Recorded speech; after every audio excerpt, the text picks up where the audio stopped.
That was this time. It was my headset. Damn it. Sorry. Sorry. I do that every time. I guess it's become a big thing now. Like, should be good. Hello. And if you're here afterwards, I got some things for you. That's why you haven't gotten an email. Unless we discussed it before. How long is this one video? Let me look. Uh, oh, it's a half hour almost, so okay. Okie dokies. There we go. Hope everybody's good and having a good Saturday night. Hello, Cindy. Hello, Blue Crossroads. Hello, Raymond. Hello, Roger. Hello, Anna. And anybody else that's just kind of watching in the background. Thank you for joining me. Tonight we're going to be watching Listeners Encounters 8 and 9, as you can see. I love the shirt, my Dragon Balls. Yeah, I'm a big Dragon Ball guy. There was a few of us in this country that was getting those magas before they even came over. I had a cousin that lived in Japan. Hey, Mark, how you doing? And she would send me the magas. And then I spent some time there too, a whole August. So many moons ago, many moons. Yeah, I'm a big Dragon Ball. I like anime in general. So everybody good. Everybody having a good night. Like I said, it's real nice and cool here. I guess you guys didn't hear me since I was on mute, but it is nice and cool here. I almost went outside and did a fire. If it weren't the fact that I was showing videos tonight, you probably would have had me outside. Hey, slow motion. How you doing? Across the big water there, or the pond, as some people say. Everybody good? And just let everybody trinkle in. Trinkle. Anything good, exciting happened today? How you feeling, Em? We had a terrible storm. Yeah, I guess Gemma got stuck in a good one, and then they had a tornado, and I think her cousins or somebody got a tree on top of the car. This sucked. Yeah, they got it real good out. You guys got it real good up there in the east. Okay, Cindy, now she's back. Hello.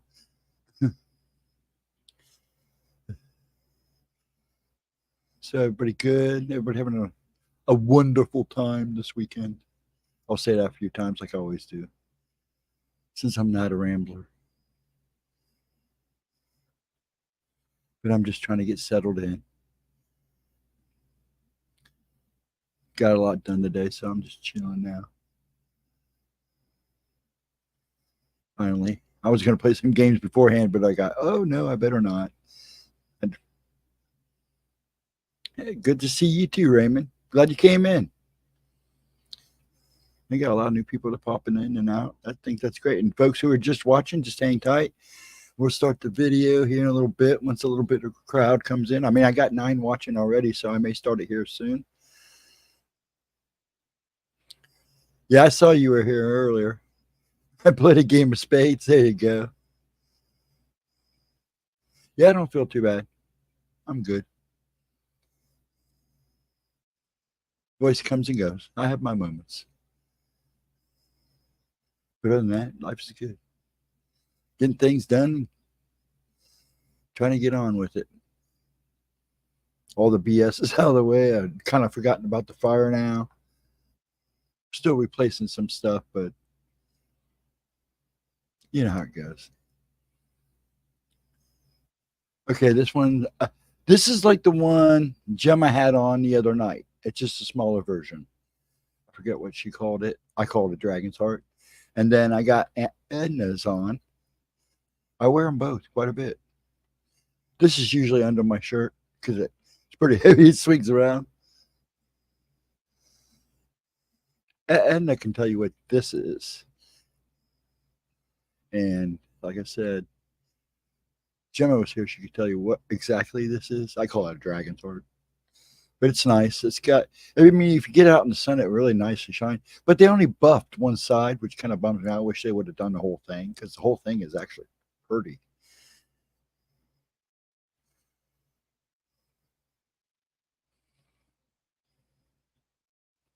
And yeah, I heard some pretty good storms came through there in the east. There you go. Oxy Black Onyx. There we go. Yeah, I like this a lot. But that thing's heavy. If I wanted to be protective, it could be protective. I could just take the sucker off and whack him upside the head with it. But it's like I get a lot of compliments on both of them actually.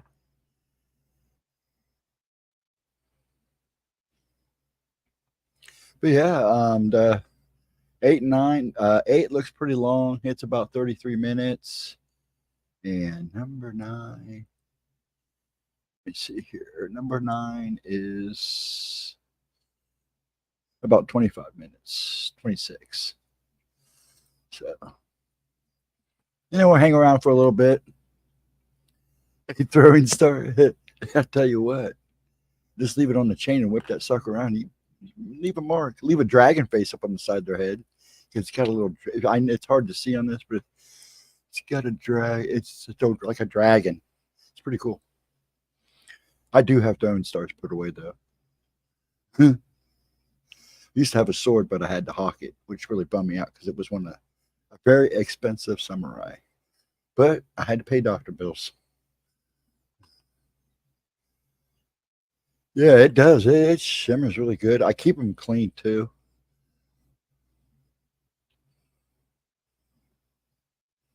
Okay. Yep. Yeah, I'm gonna sit down. I'm rewatching Super Dragon Ball Super. I'm also watching. I kind of got into Castlevania. Kind of like it. And then the One Piece is really good. The live action. I'm really surprised how good it is. So I've been watching that. Plus a couple of things.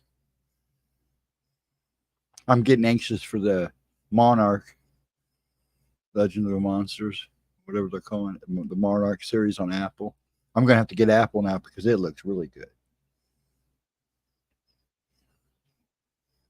Yeah, lives are a good thing. They do help, and the shorts.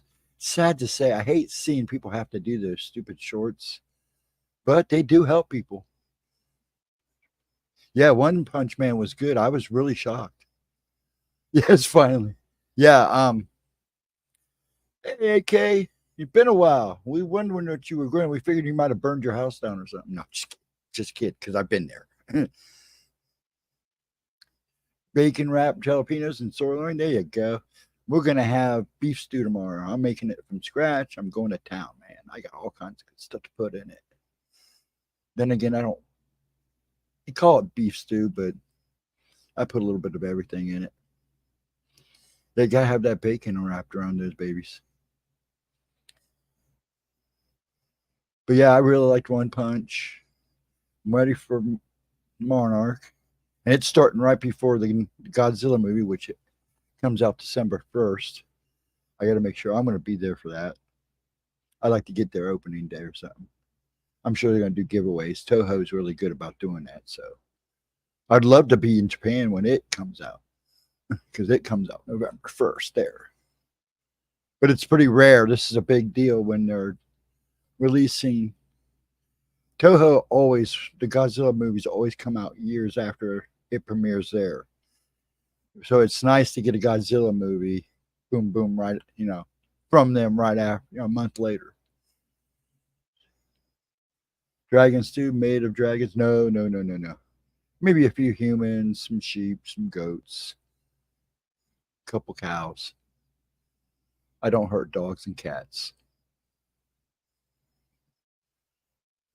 Naruto, yeah, my son is hooked on it right now. He's also watching. What else was he watching? Um, he was into academia, and there was another one he was watching. He was like, "Oh my god, I didn't realize there was so many episodes." And I turned him on, or I originally turned him on to Cowboy Bebop and all the old classics. So he kind of knew what he was getting into, but he's really into it now. He's more into it than I am. Yeah, you can't see it, but he works for a company that does poster work and does all kinds of, they even wrap cars. And he brought me home something he made of Dragon Ball Z that I really like on a Later on, maybe I'll bring it out and show you. Hello, Paranormal Pixie. How you doing, dear? So, sorry, my eye's itching. Got into something. Then I'm always getting into something. But yeah, how's everybody else doing? All you new folks popping in there. AK, it's good to see you, man. It sounds like you're cooking up some good stuff. Yeah, we're having beef stew tomorrow. Then Monday, Dad wants some stewed beans, so I'm going to make him some stewed beans. I don't do those, but yep, he's grilling tonight, honey. He's grilling. Cindy, he is grilling wrapped jalapenos, bacon wrapped jalapenos, and sirloin. So he's going to make us hungry again tonight. Excuse me. But yeah, we're just going to hang out here and let some people roll in a little bit more. I mean, I'm up to 8. But I think once Gemma gets settled, gets regrouped, we're going to do some shifting around. She did really good Friday night. And it helped with Long Island, Mike bringing in all those extra people. It really does. She really appreciated that. So kept me on my toes. I was managed. I got the new people in. But I really got to stress when people come in, they got to let me know when they leave and if they're going to come back. Because I feel bad because, she's trying to stop about taking names about 10. So she can be done by 11, between 10:30 and 11, so she can get down to the little man. I can't do jalapenos either. With my acid reflux, I have to be real careful. I eat them once in a while. I'll eat some poppers every so often, but it's pretty rare.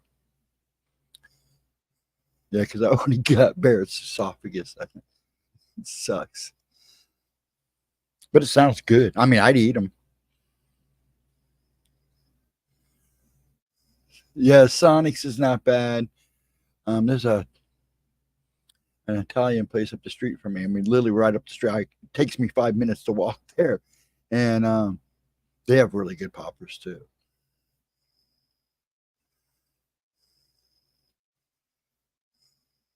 I'm just bouncing around here. I'm pretty much ready to go and rock and roll. So we'll give it a couple more minutes. I may start it early since it's a long one.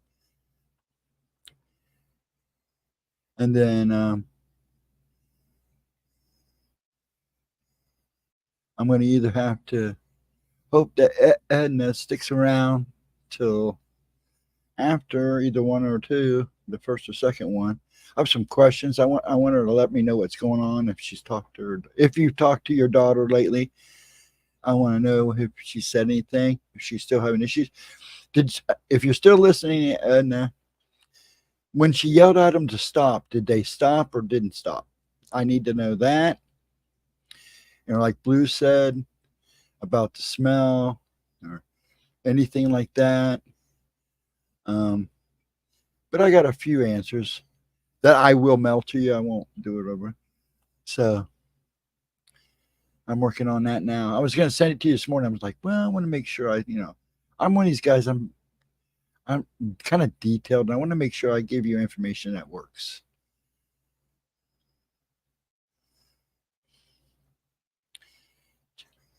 Yeah, she gave you the reason. Yeah, she's good. She knocks them dead. In fact, that's how we met. She was on with Steve Stockton, and she gave me a reading, and I was kind of shocked. I mean, she got one thing that was a little off, and I was blunt with her. I was impressed, and instead of sending her an email, I sent her a video because my hands were really bad at the time. So I sent her a video telling her how I felt about the reading. She videoed me back. Wow, you're a super nice guy. I really appreciate that. It was nice. And we've been friends ever since.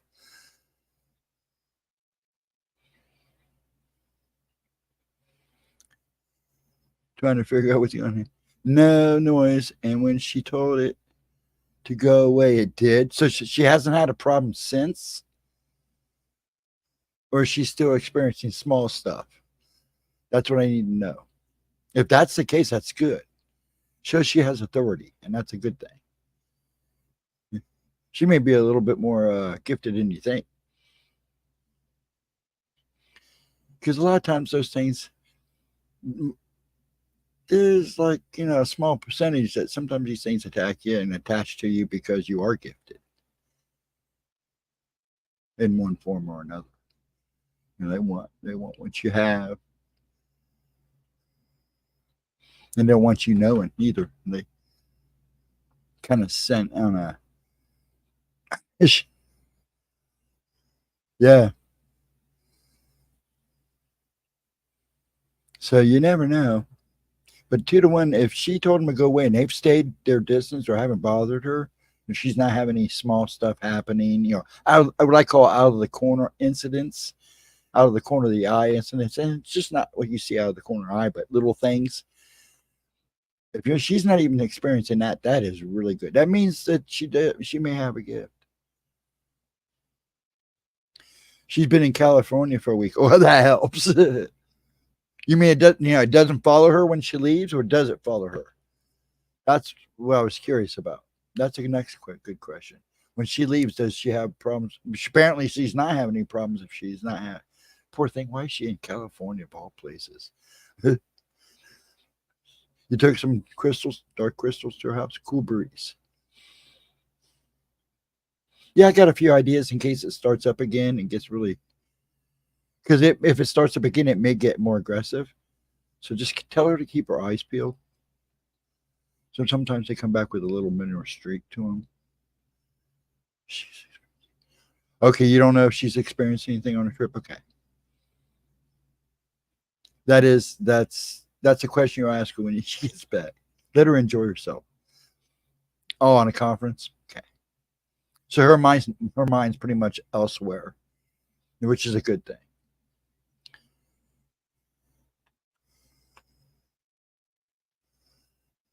So yeah, that's good. Oh, I'm not having it. I want these things. Oh yeah.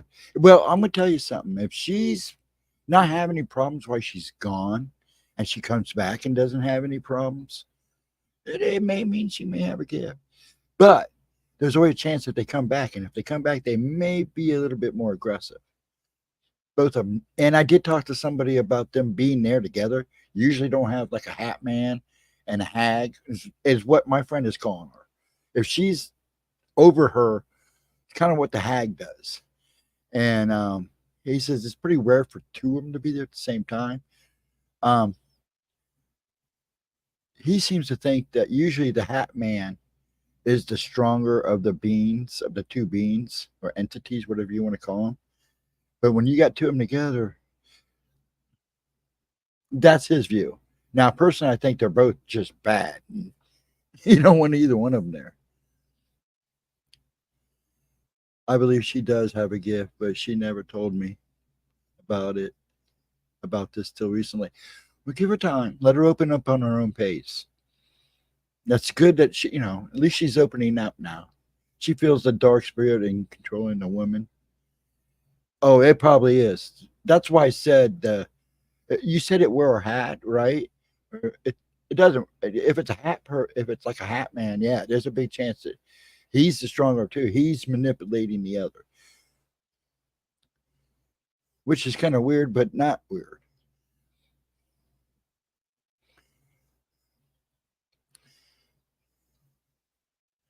Trying to figure, we got 2 conversations going on. Huh, huh, huh. But yeah, we're gonna get popping here pretty soon. But yeah, we can talk more about it, and I'm gonna send you some ideas. I kind of want to wait till she gets back now because I want to know if she has any problems when she comes back, and if she does, how if it's good, if it's worse, or if it's the same. At least yeah, that's the big thing is that she's telling you and you're believing her, and that's a good thing because a lot of people won't talk. Well, I'm noticing now even people that were uncomfortable before are starting to open up a lot more, which is good. And I have a feeling that has a lot to do with the veil thinning and lifting at the same time.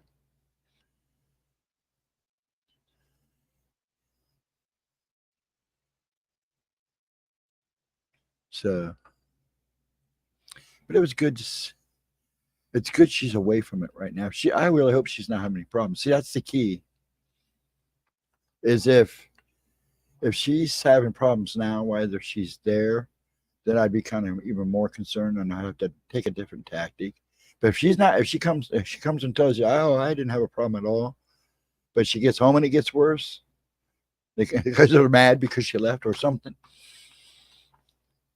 But I don't know. She with what the crystals you gave her, and you've saged the house, which apparently is not working right. Smudged the house, saged the house.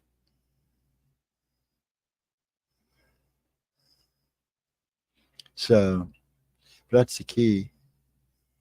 You got to stay on it. But there's some tactics that this guy I'm talking to, and Patricia, she's a friend of mine. She's kind of like I said, she's kind of like a Gemma, a lot older, but she's like a year older than me. And she's been around. I've known her since way, I mean, we basically grew up in the church together and went to school together.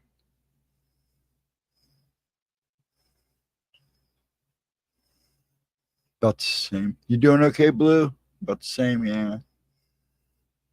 I felt something in the old house and smudged it repeatedly, but it wasn't the old house I was feeling. It's attached to her. Then that's the question is when she gets home, you're going to have to find out if she had any kind of issues. There's a big chance she didn't, but sometimes you go to like a strange place. Then, like if she's in a hotel, because I'm going to tell you, there's very few hotels that I've been in that didn't have something in them.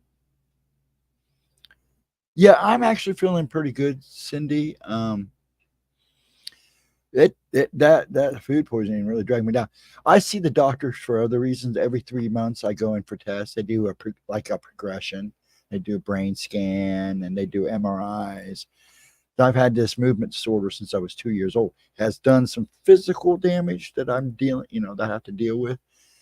But they just got to keep on. There's not much they can do right now. I mean, it's just gone on for so long, and it was big. As I was growing up, it was misdiagnosed a number of times. Actually, at one time they thought I had Parkinson's, but all they can do now is make me comfortable, and I'm good. I'm actually cutting down on medicine again because I really don't like taking it, and I'm exercising. I've always exercised. I gained the weight. The weight is actually from prednisone they had me on a couple years ago, and it had me up to like 310 pounds. Actually, I think I got up to 315, and it took me a long time to lose it. And now I'm just get the flab. But see, I have to wait to do any weightlifting because I have to go through another set of tests because I had bone cancer at one time, and so far it's in remission. I haven't had an issue since. In fact, last time I went and had that checked, they couldn't find anything, but I went through some serious chemo and stuff to get rid of it. But yeah, that's why I go to the doctors. And I do it about every 3 months. And then depending on how I do, every so often I go in every month just to let them know how I'm doing and kind of give them a progress report, but the tests are necessary. The worst one I hate is they glue these electrodes all over me, and man, I go home and I have that crap all over me, and it sucks.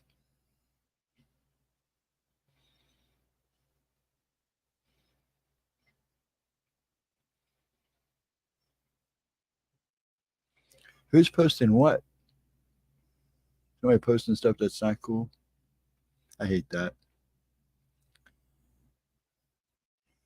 You're a walking miracle. I don't know. I'm just happy. I'm thankful for everything. So I've been lucky. I heal pretty good. Now it's like I said, I don't really get sick. If I get sick, it's like if I get like the flu or something, it's 2 or 3 days, high temperature, I'm crap, then I'm done. And I don't get sick again for a while. But now the like food poisoning and stuff like that kind of throws me through a loop because when I do get sick or get like something like that, it throws the other issues out of whack. But yeah, I mean, usually most of the time I'm just dealing with the everyday stuff on it. That's it. But I'm in good spirits. The food poisoning was a little rough. I mean, it was. I hadn't had food poisoning like that. Last time I had food poisoning like that is when I was still married, and we took the kids to Boston Chicken, and we all got salmon. Oh man, it was. Then there's nothing worse when everybody in the house is sicker than dogs, and it lasted. It destroyed us all for about a week, and I felt bad for the kids. I mean, they almost had it the worst.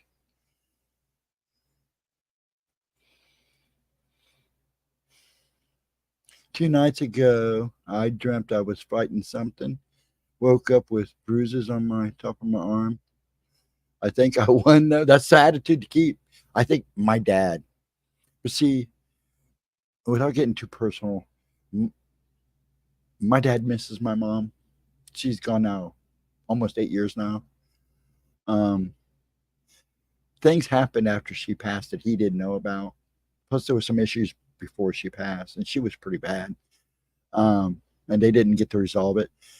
He sleeps, and there are nights that he is fighting with somebody in his sleep. I mean, I've literally had to pick him up off the floor from rolling around in the bed. And I have a funny feeling that's what he's trying to do. He's fighting with her, trying to clear the air because he'll wake up and he'll be in a great mood. And he knows because he'll wake up and he's a little bruised and stuff, but I think it's from him rolling around.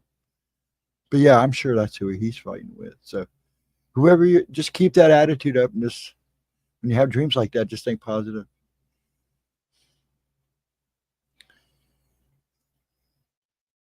You're really close with yeah, I'm close with mine. They're more of the mom's kids, bless their hearts, but she was a good mom. And she is a good mom. So I don't put up a stink about it. But I have great kids. I love my kids. They've had their issues. I don't, it's growing up.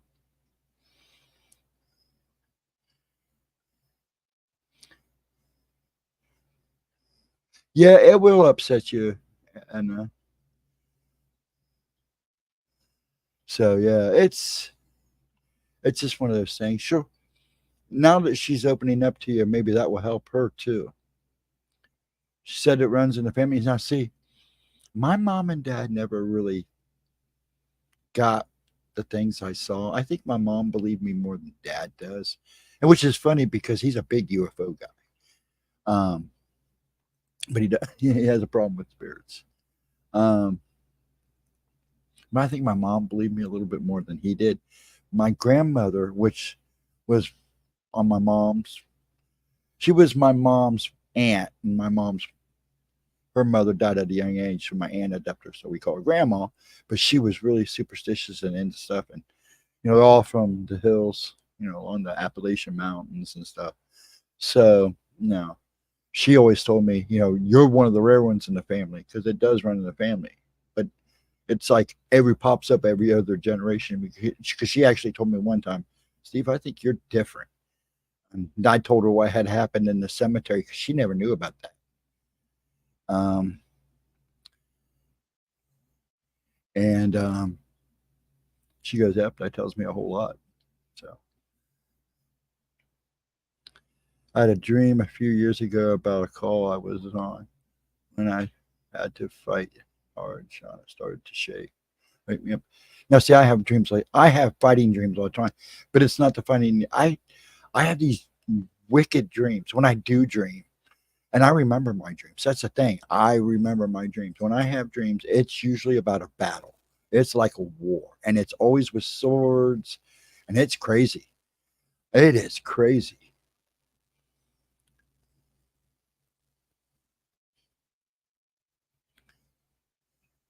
We're gonna start those here. It's 12:30. Yeah, we'll get them started here. Everybody just hanging out. We got 8 people, and I'll start them in like a roll in. I don't know if anybody else is streaming tonight, so Michigan sightings and encounters UFOs. He had a good stream tonight. He had a guy on from Michigan MUFON on. Pretty good show. You were there, weren't you, Blue? But it was a good show. No, I don't know. Were you Blue there? Were you there, Blue, or did you come in at the end? Anyways, it was a good show. So I'm going to get this queued up. But yeah, Edna, if you're still around after this. But yeah, I'm pretty sure. Just let me know. Why don't I do this? I want to wait before I send this. Let me know when she gets home how things are going. And then I'll let them know. And then, see, these two people, Thomas, and Patricia, they're kind of like the people I go to for help when I'm having seeing too much, getting too much out downloads. These are the two I go to. They're my backups. They're my information boosts. They where I go to chill when I'm real bad with seeing and hearing, and because I've been having visions lately too, and I've had to go to them, ask them, and I've had some of them right in the middle of the day. So it's really weird. So I've been going to them and talking to them about it. They're my source, because especially Patricia. Thomas is my biblical guy. He's a preacher, and Patricia is she's a spiritualist. I have to feel her out. She hasn't. Oh, that's good. Just feel her out. I get it too. My kids are the same way. My oldest daughter sees stuff, and I believe now her daughter does too. Because when I used to see, my oldest lived with me with her daughter. My daughter was just a baby, so I basically was there raising her, part of the raising for her first 3 years. And there would be times I'd sit and watch her play in the bedroom, and she would have conversations. And this is just a little kid. And I'd watch Ashley do the same thing, even at that age and as she grew up. So I'm pretty sure they're pretty gifted too. But it took me a while to get Ashley to start talking about it. Now we're finally getting Rebecca to talk about it. Oh, she probably is scared. Because she's how can I put it? She's seeing and realizing that there's things out there that she hasn't learned to understand, or we really don't understand any of this. Most of this stuff is just by what people have done, and it's a lot of still theories of what people think. Everybody has their own opinion, but she's starting to realize that there's things unseen out there, and that she can see them, and she's scared. Yeah, and especially with what's going on and how they're acting, I would be terrified too if I had, you know. But all just when she talks to you, just talk, shoot. And I don't have to tell you, you know how to approach your daughter. Just go slow, let her open up on her own. You don't want to force it either. Hello, Ghost. Hey, Robert, how you doing, bud? Good to see you. Yeah, you got Pixie here. Blue's pretty knowledgeable. So you got plenty of backup information coming to you. And like I said, I'm talking to them. I'm going to wait. And if you can get any more information, what's she due back? And we'll ask this real quick, and then we'll get started. Do you know when she's due back? And if I'll just go ahead and compile everything and send you what I got, which isn't much. Still have this stuff you may have heard already. But these are the things that they highly recommend. And then go from there if she has questions, or if she comes home and she's still bothered. Because like I said, you got plenty of sources here. That's for sure. You got Gemma. Gemma's busy right now. I can understand why she's kind of hard to talk to, and I get that. But you got Pixie, Blue's starting a little, he knows his stuff. Everybody here pretty much has a little bit of information that could help you in one form or another.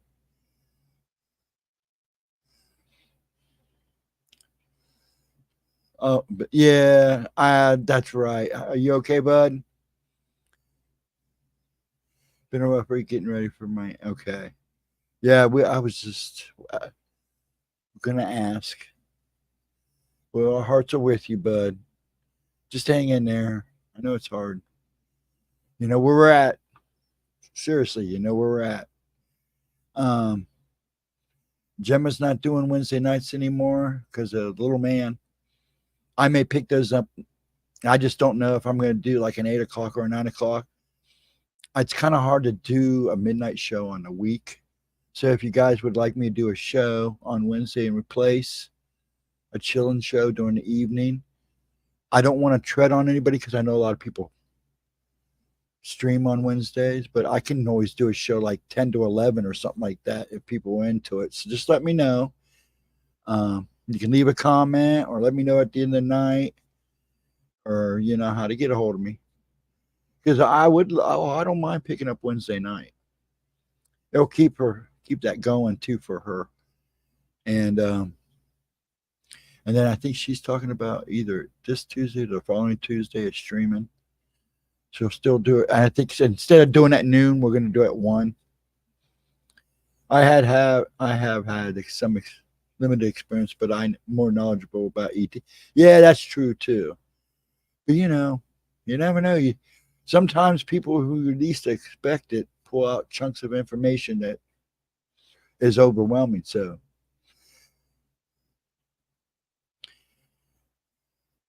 yeah, see, I'm more of the spiritual guy. Now I know my thing. I know what I need to know about ETs and UFOs. Like I like to think. I've already formed my opinions on that stuff. Not everybody agrees with me, but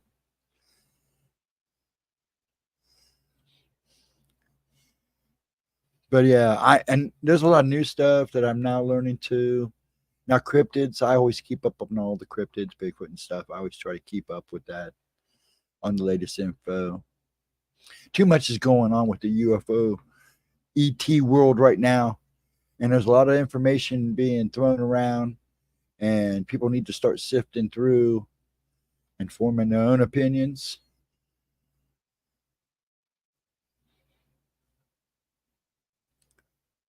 So it's just one of those things. So I'm kind of just maintaining on the ET issues right now until I gather more. Because, like I said, a lot of people are slinging stuff around, a lot of stories, a lot of things going down. Come time when to put them all in order. I've investigated a bunch of them. Oh, I'm sure you have. My daughter is an intelligent, independent young woman. She needs things to make life. Yeah, I am. My middle daughter's like that, and so is my son. Everything's got to be logic. You know, and I get that, and that's good to have too. And but see, I've always been that person that was able, even when I was young, to look at both sides. Some people are more logical; they want definite answers. They know what they see and see what they know. They, for sure, if she's experiencing this, it's going to probably wake her up. So be prepared. Things that things that have no logic. Yeah, and it's going to be and it's probably waking her up now. It's probably why she's a little scared. So just be patient with her. But if you see her hurting or suffering, if you really see it getting to her, don't be afraid to step up and say, "Hey, okay, I know something's going on. You got to tell me. You know, I can help you if I can help you. I'm all ears."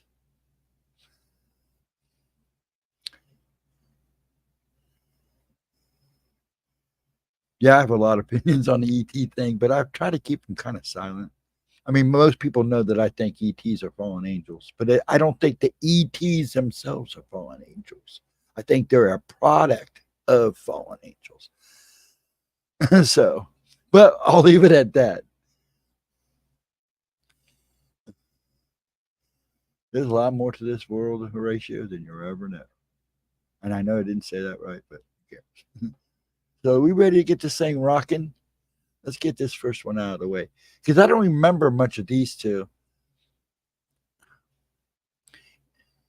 And number 8's a long one, so she must have got some serious stories. And I love the fact that I've been leaving. She wanted me at first to just go straight to the stories, but it's kind of hard because she rambles through the whole thing.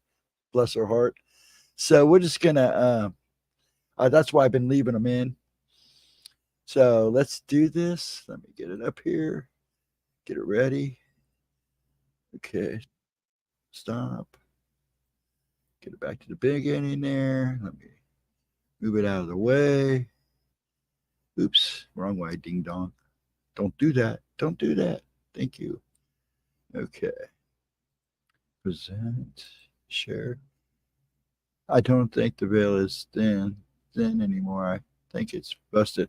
Yeah, I think it's and that's a good comment because I was thinking the other day and early today actually because I brought that up earlier tonight. I don't think it. I think there's places in this world that it's opened up a lot more than others. Would you kind of agree with that? I I, I think there are spots. We all know there's spots on this planet that are just magical places. And I think some of those areas are starting to really that veil is really cracking open, thinned out. And then I think there's other places that haven't quite yet. Yeah, more and more people are seeing weird stuff. Yeah, I totally agree with that. Let me pop this up here first. Get it shared. I don't know if I can. Let me do this. Don't do this. There we go. Um, can I drop this down? Oh, yes, I can. Cool breeze. Um, but yeah, I totally agree. I'm actually hearing stuff from friends. I've actually a lot of them. I have a lot of friends that watch us on Wednesday nights or now the Friday nights. They don't talk. They don't come in. They don't talk and chat, or they'll catch the replays. And they've actually started opening up thanks to CERN. Now, I'll agree with that. I will agree with that 100%. Sir has really stirred the kettle, as one may say, or stirred the pot, and have been for some time. And if they start achieving some of the things they want to achieve, yeah, I tell people all the time, you really want to know about portals and stuff, look into CERN because there's a lot more going on in CERN than and actually they outright talk about it. You just got to know the lingo. Even Sarah Lemos has been noticing more people, yeah, with ability. And it's not just with abilities. The people, everyday people are seeing stuff now.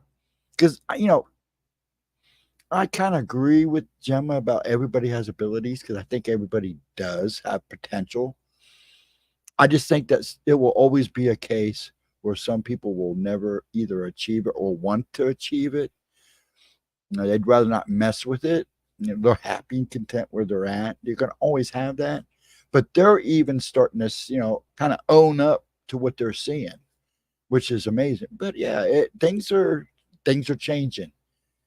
Now the question is, some of it's for the good, but you got to kind of look around what's going on around us too, because there's a lot of not good things going on. So let's just hope the good starts catching up with the and people start witnessing a little bit more and understanding. And that's the big thing is understanding. So she's seen the things I've gone through. Okay. Oh, hello, Special K. How are you? Yeah, I totally agree with you, Special K. Oh, CERN. I've done my research on CERN. And CERN is an everyday kind of research thing. You got to kind of keep up with them.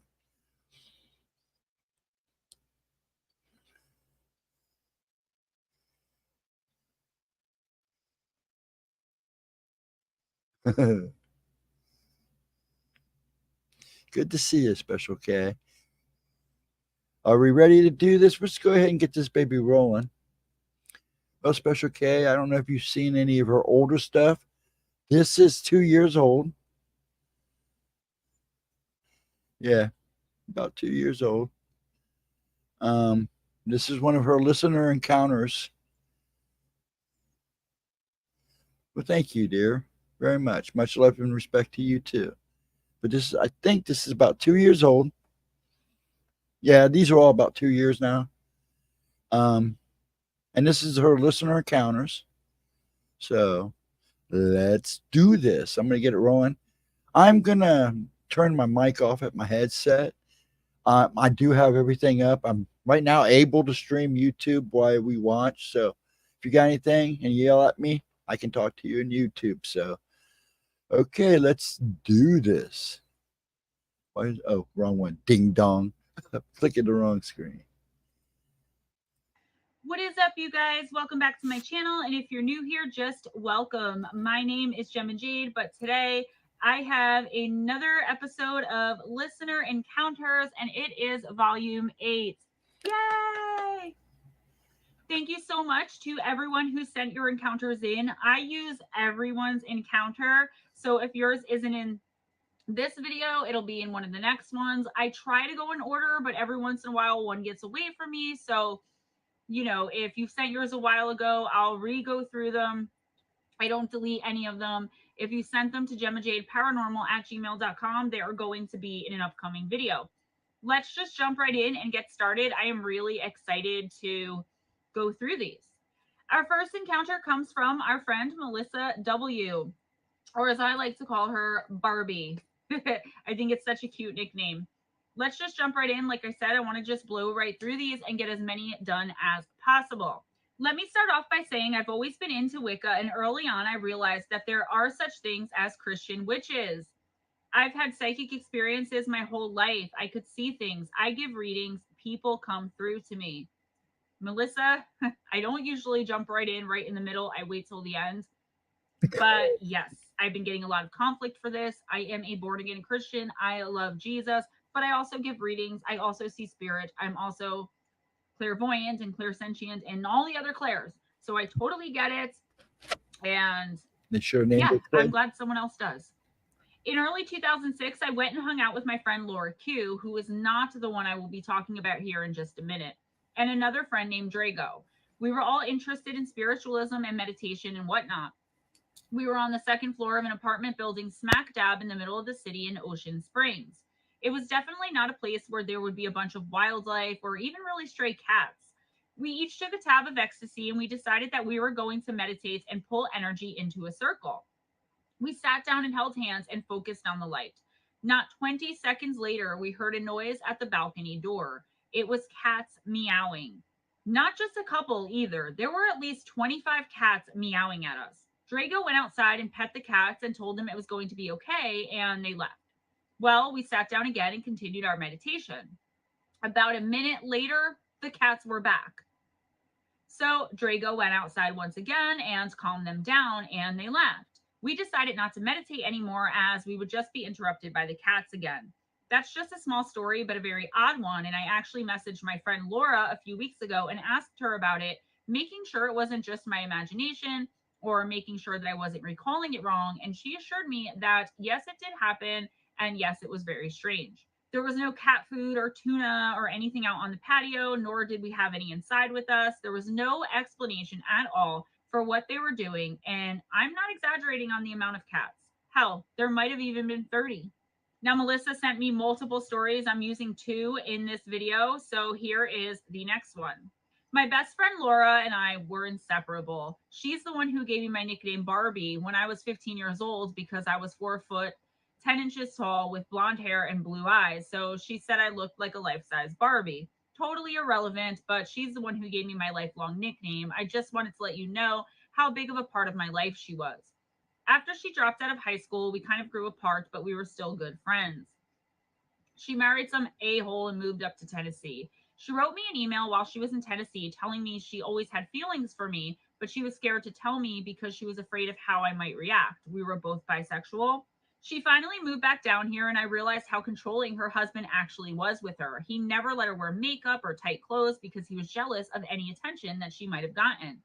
Before the incident in question, I went and hung out with her a few times at her grandfather's house where they were living. She confided in me that she was so depressed and showed me the scars on her wrist where she had tried to take her own life just a few months prior. They were horrible scars, and she had been attempting to end it all. When she'd shown them to me, I got really upset. Not angry, just worried and sad for her, and told her to please don't do anything like that. It would break me. And she then told me that she can't live like this anymore. And I told her that she needed help and I would be happy to help get her help if she needed it. She had been trying to have another child after having 4 miscarriages. All she ever wanted was to be a better mother to her child than her mother was to her. She went to the gynecologist and they discovered that she had what is called a bicornuate uterus, which means it's heart shaped and would never be able to have children naturally. She would have been a better mother than hers was to her, definitely. My second half of my senior year in 2006, I was only taking one class because that's all I needed to graduate. So I would stay up all night on the internet, go to class, and then sleep for most of the day, get up around 10 at night. Well, one day she called while I was at school. I saw it and thought, oh, well, I'll just call her back in a little bit. Needless to say, I forgot to call her back. A few days later, my friend Beth called me and asked how I was holding up. Confused, I was like, I'm fine. Why wouldn't I be? What's going on? She replied with, oh God, you don't know, do you? Know what? I asked. She said, oh shit, now I'm going to have to be the one to tell you. Laura hung herself the night before last. She hung herself from her grandfather's boat. I sat there in silence for a few seconds and was dumbfounded. I told Beth I needed to go. I was in shock. I didn't know what to do. I didn't know whether to cry, scream, just lay down and go to sleep. After I went to sleep, oh, and I had an old phone. I know it was like a Kia with a small screen, and I had that plugged in face down, like a yard away from me while I slept. I had a dream that to this day I remember. Laura and I were in this old rustic bar here in my town. It was completely wooden on the inside, as planks of wood lined the entire inside of the building. There were counters, tables, the bar itself, and a stage that were all made out of wood. Laura stood in front of me as people walked by, coming up to me, telling me that they were so sorry for my loss. After they walked off, I looked at Laura and said, I thought you were dead. She replied with, no, but you're the only one that can see me. I woke up kind of confused. I don't really know how to explain how I felt actually. The first thing I did was pick up my phone, turn it over, and I saw that I had missed a call. I went into my call log and opened it up, and there was a missed call from Laura's phone. I was kind of apprehensive about calling back, but I did. Let me start this next part off by saying that her husband, Tommy, never said two words to me when I would come to hang out with her. When I would go over there, he would act like I wasn't even there. Turns out he was the one who had called me. He said, I was just checking up on you to make sure you were okay. I told him I was fine. She passed away in the early morning hours of March 28th of 2006, and her funeral was on the 1st. Well, both my parents and my godparents were out of town, and I didn't have a car at the time, so I missed her funeral. When I finally got a ride up there, the only person there was her mother, and I ran up to give her a hug because she was the only person there that could console me really at all. She was acting like it was just another day. She said, it's okay, with a smile on her face. It disgusted me that she was so nonchalant about her daughter taking her own life. People that were there said that her mother, upon giving the eulogy, said she looks so peaceful, like she's just going to sit up and say, April Fools. That disgusted me further. My guilt at not returning her phone call was eating me up. Oh, and that day she called when I missed the phone call, that's the night she did it. I feel like maybe if I would have called her back, maybe I could have saved her life. I fell into a deep depression after that, even more so than I already was. I lost my best friend.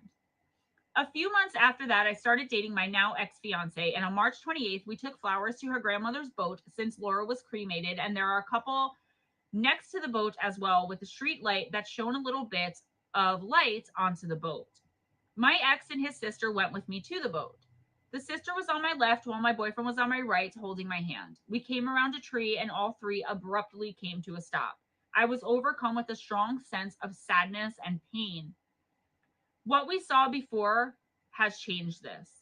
A silhouette of a girl hanging from a rope by her neck with her long hair flowing down was cast against the boat. All three of us, without saying a word, turned and ran back to the car. I was crying the entire time. Through tears, I started to say, please tell me y'all saw, and in unison they said, yes, we saw the shadow. We were all really freaked out, but I was more sad than scared. I really hope that we will be reunited in the afterlife and that she's in a better place now. I very much regret forgetting to call her back. I carry that guilt with me every day. Maybe I could have changed her mind if I would have just called her back. Rest in peace, Laura Lee Duncan Ford. I'm sorry this is so long, and then she goes on to tell me I can change grammatical errors. First of all, longer is better. Second of all, it's a little confusing to me because normally when somebody dies suddenly is when stuff like this happens. I hope I don't get in trouble for saying how she took her own life, but let me get back to you on that because I do have a theory, but I want to research a little bit more. Melissa, thank you for sharing that really sad and heartbreaking story and that piece of yourself with me and us in this community. May she rest in peace. And you need to find peace as well because maybes and what ifs and all of that stuff come from the devil. And you're a child of God. You've said it. You're a Christian. Leave that stuff for the enemy. She's in a better place. She's in a peaceful place. Our next encounter comes from our friend Blue Crossroads, who sent us a really interesting encounter in the last video. And he named this one, Ooh, That Smell. I am the same retired police officer who reported the alien encounter. As I stated in that story, my family has always been involved with paranormal activity, and that first story told was not my first encounter with the strange and paranormal. There have been a few others. This encounter takes place on 4 separate occasions. Twice as a teenager in my city of birth, and then twice as an adult in another city and while on duty as a patrol officer. However, all are related by a very pungent, distinct odor. As I stated in my last story, due to my career, which was in law enforcement, my career was somewhat different than the day to day police officer and evolved into some very specialized areas requiring highly advanced knowledge and training. This has caused me to gain specific knowledge and required at times disclosure and security clearance requirements, which even until this day are in effect for certain aspects of involvement in some capacities of my prior career. So basically, Blue Crossroads is saying that he had to sign non-disclosure agreements with a lot of elements of his career. That just excites me because I'm like, I always wanted to work for like the FBI and the CIA and like have super security clearance to know what's really going on, right? All right, sorry. Therefore, due to this, as well as how it may affect others still working within this realm, I must be vague about true identities, locations, and some things I can't as of yet discuss openly, hence the obvious redaction of names, locations, and exact dates. We got your back, Blue Crossroads. Let's hear it. My first encounter with this was back in 1977. I was in my teens and living in my city of birth, which is a major southern city. My brother and sister had moved out of the house by then, and it was just me and my mom and dad. Other odd and paranormal events have happened previous to this and also after this, but none of them were anywhere as intense or frightening, at least not to me. Like most teens, I had stayed up late into the night, and my parents had long ago turned in for the night in their bedroom, which was on the complete opposite side of the house. It was very quiet, and I was just drifting off to sleep when I could hear what seemed to be a booming or low vibration pounding. It sounded like it was very distant and perhaps coming from a block or two away. However, that did not last long. Even back then, I was very much into music, and of all things, I played the drums. To me, that's what it sounded like. It was precisely rhythmic and sounded like someone steadily playing a kick or bass drum. Boom, boom, boom, boom. It was getting louder and louder. I thought it was possibly a car and someone had the tunes cranked up, but all I heard was that boom, boom, boom, boom. No vocals, no guitars, no nothing but that pounding. Then it was so loud that whatever it was sounded like it was coming from within the house. There was nothing I knew of that could make that sound. And so rhythmically, other than my drum kit, which I was looking at and nothing on it was moving, the sound grew louder and louder, now pounding in my head. At the same time, I could feel the pressure in the room change. And even though I could not see anything, I knew something was in the room with me and standing beside my bed. A very unnatural fear came over me, a panic type fear. It was very primal, and I began to sweat from it. Now the pounding was so intense, it was like sitting front row at a Who concert in front of the speaker system. Slam, slam, slam, slam. It vibrated through my body like infrasound, and I could not shake the fear. So, out of sheer desperation, I jerked the sheets off me, sat up, and screamed, "Shut up! Just shut up!" It suddenly stopped, and the fear and panic went away just as quickly, and I felt no more presence in the room. That's when I noticed the smell. What an odor. Never had I smelled anything like it. The only way I can describe it is a heavy, sweet, sickening smell. I wanted to throw up. It was that pungent. Even though it was an odor I could even taste as it permeated my senses. It faded away after a few minutes, and I then thought of my mom and dad. I went to their bedroom to check on them, and they were both sound asleep as if nothing had happened. I checked with them the next day, and neither had heard, saw, or smelled anything. The second time. Fast forward to about a year later, and I came home from school in the afternoon and noticed my mom's car at home. I went into the house and immediately smelled that same sweet, sickening smell as from the time before. I found my mom in her bed sick with a really bad headache. She had felt bad and came home early from work and went straight to bed. I asked if she was okay, and boy, did I get an earful. She was mad as hell. She was trying to sleep and get rid of this headache, and she claimed that she could hear what she thought was my brother and some of his friends come into the house, making all kinds of noise and talking nonsensical to each other, and said she thinks they were smoking marijuana as it now reeks inside the house. I asked her if she had actually seen my brother, and she said no.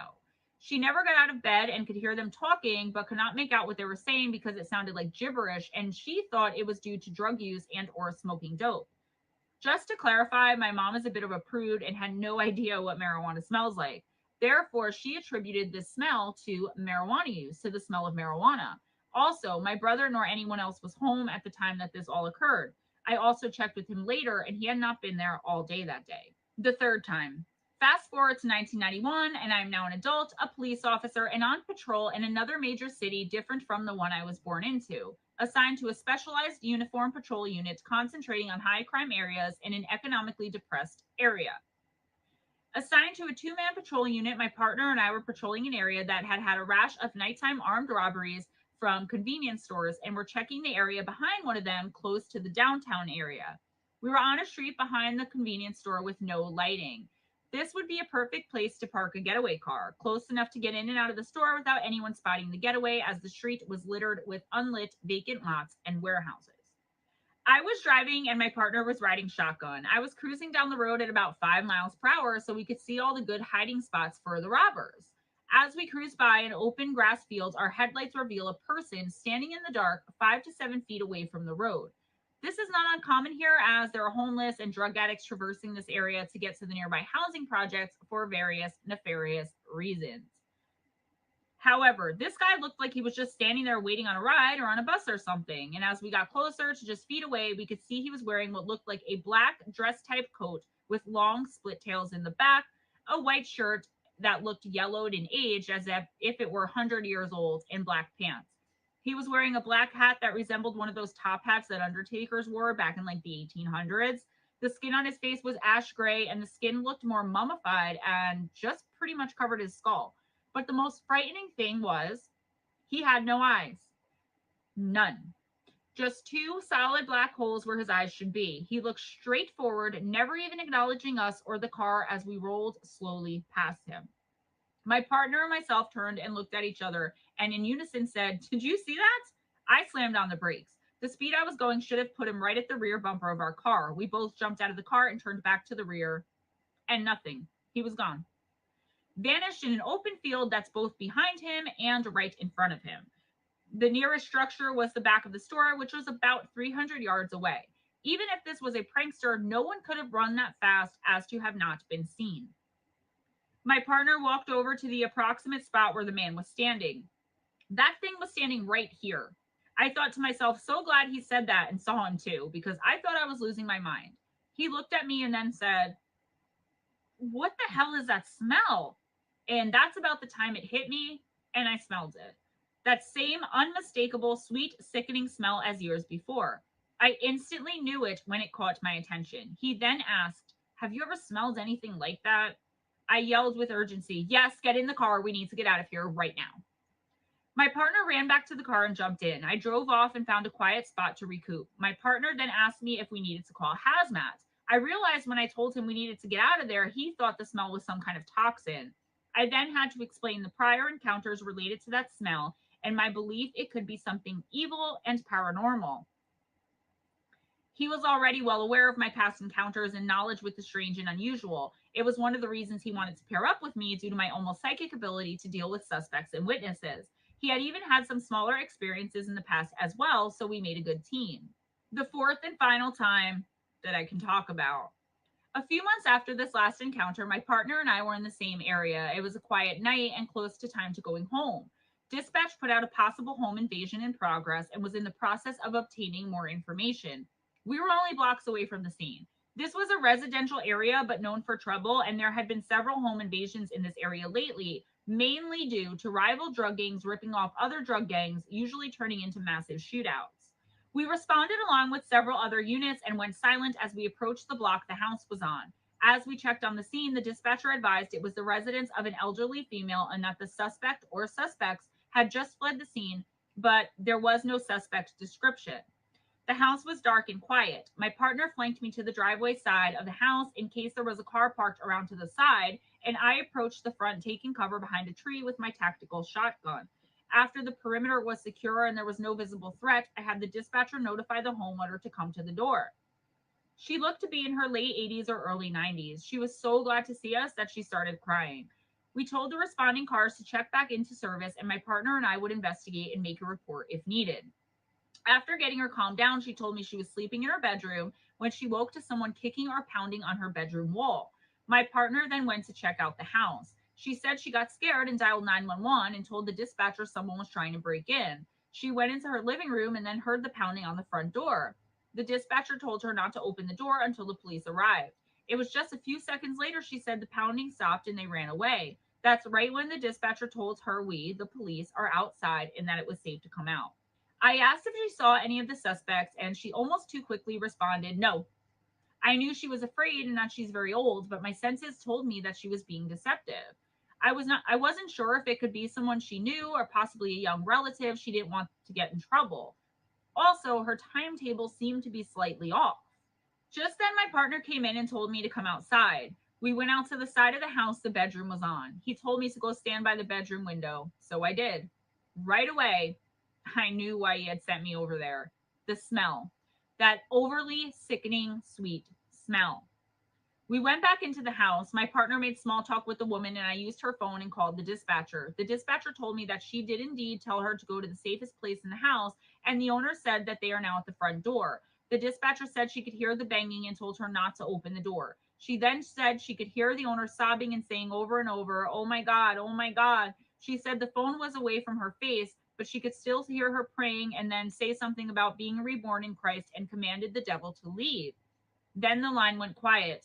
The dispatcher said that's when you checked on scene, and I told her the police were there now and it's okay to open the door, and then she hung up.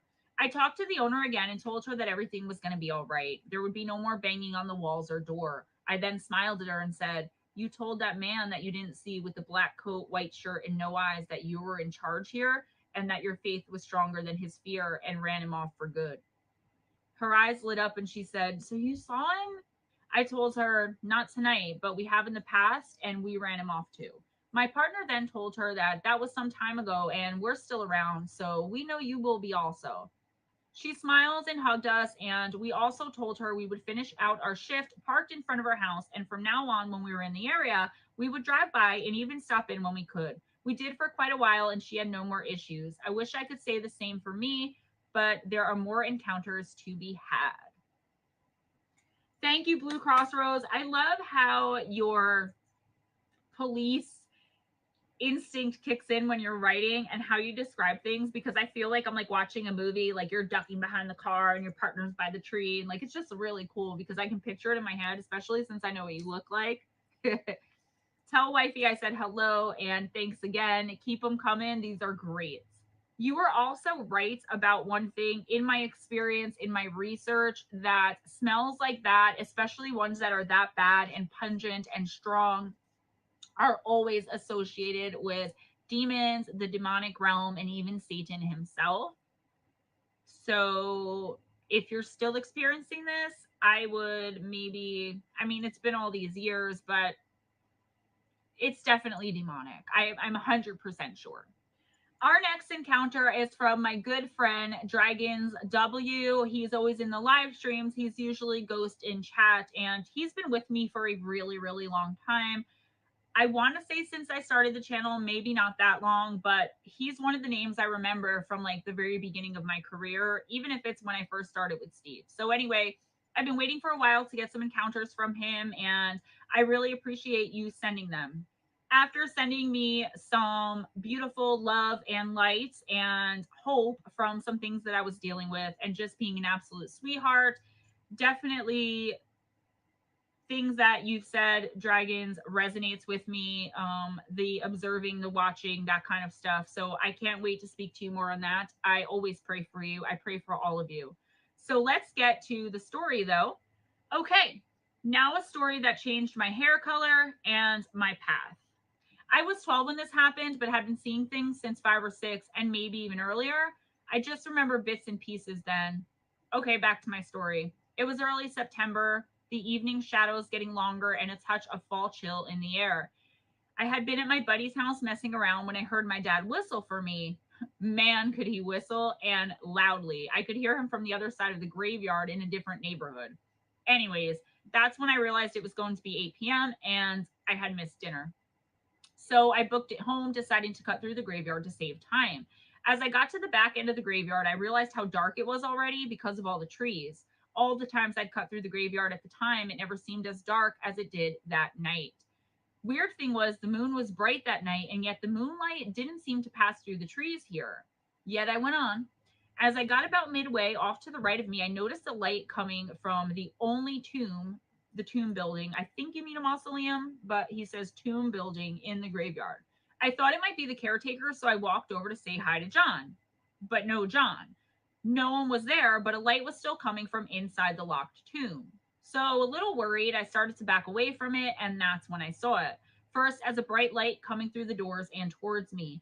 As it moved towards me, it lifted into the air, and now it was standing before me, with its arms still stretched out like a cross, and it started moving towards me again.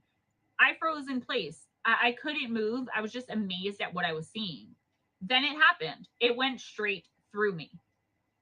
First, it was cold, and then a sudden warmth came over me. As it passed through me, I heard a voice say, I have a different path for you. At that time in my life, I wanted to be a minister, a good preacher. Then it was gone. I stood a little in fear and amazement, and I was a little freaked out. I shook it off and ran home.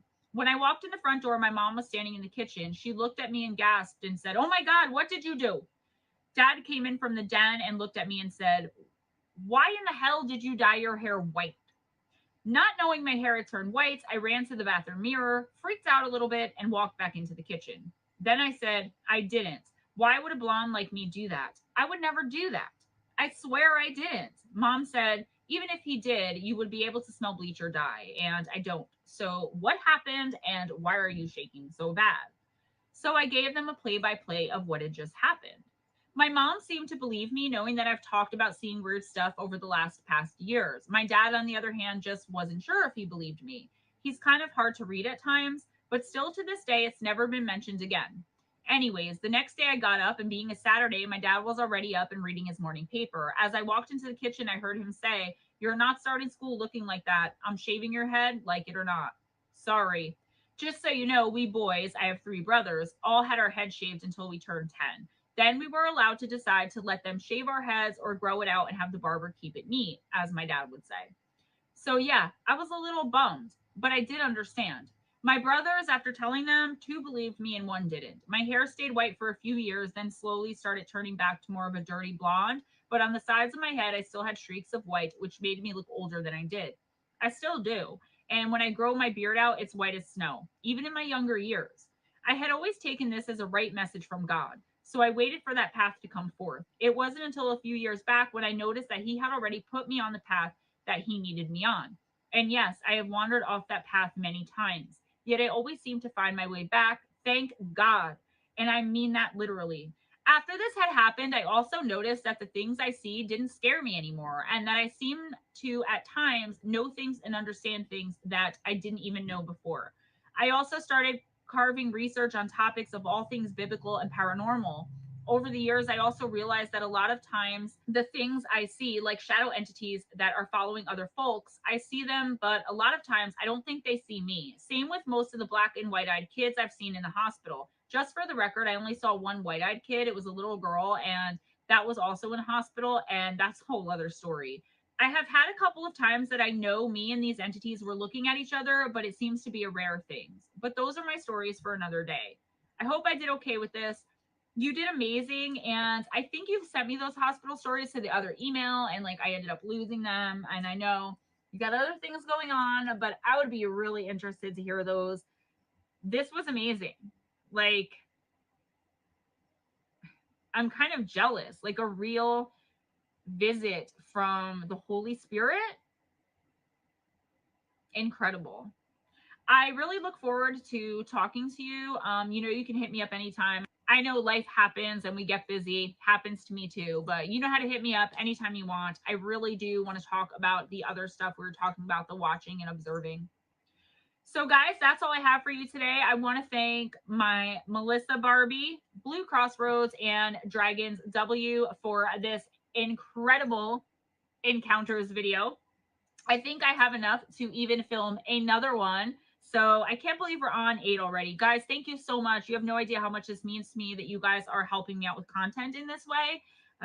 It really does kind of put a break on me because it's less script writing I have to do and more script writing I can write for MPNM. So, all right, if you enjoyed this video, please give it a big thumbs up. I really, really appreciate the likes, guys. They really help me out. So if you like the video, please hit like. I would definitely, definitely appreciate it. Spread the love by sharing this video. Be sure and leave a comment. I try to get back to as many as I can. There's no way possible for me to get to all of them, but I do try my very best for you guys as always. Please check out the description box for links to the 3 live streams I do every week. On Friday night, Campfire Stories with Steve Stockton. And now we started having like a panel to discuss all kinds of campfire stories, paranormal activity, just a bunch of people, usually subscribers, other YouTube creators, podcast creators, and just friends of ours to come in and just chit chat and have a lot of fun from 7 to whenever Eastern time over there on Missing Persons and Mysteries. And Sunday night fireside chat, me and Steve Stemma talking about things and stuff and things with you guys in the chat. You are a part of the conversation, so come and join in. And that's from 7 to 8 p.m. Eastern time as well. And then Wednesday nights, right here on Gemma Jade, we are doing oracle readings live for the people in the chat. So we pull an oracle card of your choice and read it to you. It's like a free mini oracle reading, like a little daily, right? For you guys. And we really enjoy it. We usually go from 7 p.m. Eastern time to either 10 or 11, depending on how many people. And that's also me and Steve Stockton Stemma, because you can't have one without the other, it seems. And I'm loving it. Also, justice for Caleb Smith. There are some updates, some things that April has come across, but I haven't really been mentioning it because I need to talk to her to make sure that it's okay to bring these things up. And I'm sure that she's going to let me know as soon as she has some things confirmed, maybe things that can kind of progress the case into some forward motion finally. So April doesn't have to be the only one investigating her own son's death. Justice for Caleb Smith, always the interview 2-hour that we did, Steve and I, with April Arrington on Missing Persons and Mysteries back in April or May, will be in the description box. And I'm hoping to get her in for another interview if we can't get the podcast rolling. It just didn't seem to work out for us. We might still do it, but I at least want to get her in another interview once she sorts through all of this new stuff coming in, offers of help and new information, new leads. And I just need to make sure that what I present to you is okay to present publicly, because April is my sister in Christ. She's become a sister to me, and I would never betray her trust in that way. So just be patient. There is more info coming on that soon. Also in the description box, links to my PayPal and Patreon for donations to the channel. Guys, be kind to each other. It doesn't cost anything. Also, be kind to yourself. Always go in grace. It costs nothing to be a nice person. Thanks so much for coming and hanging out with me, and I will see you next time. Bye-bye.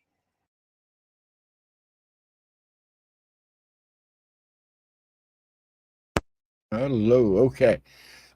Actually, and yes, I was seeing stuff as long as I can remember.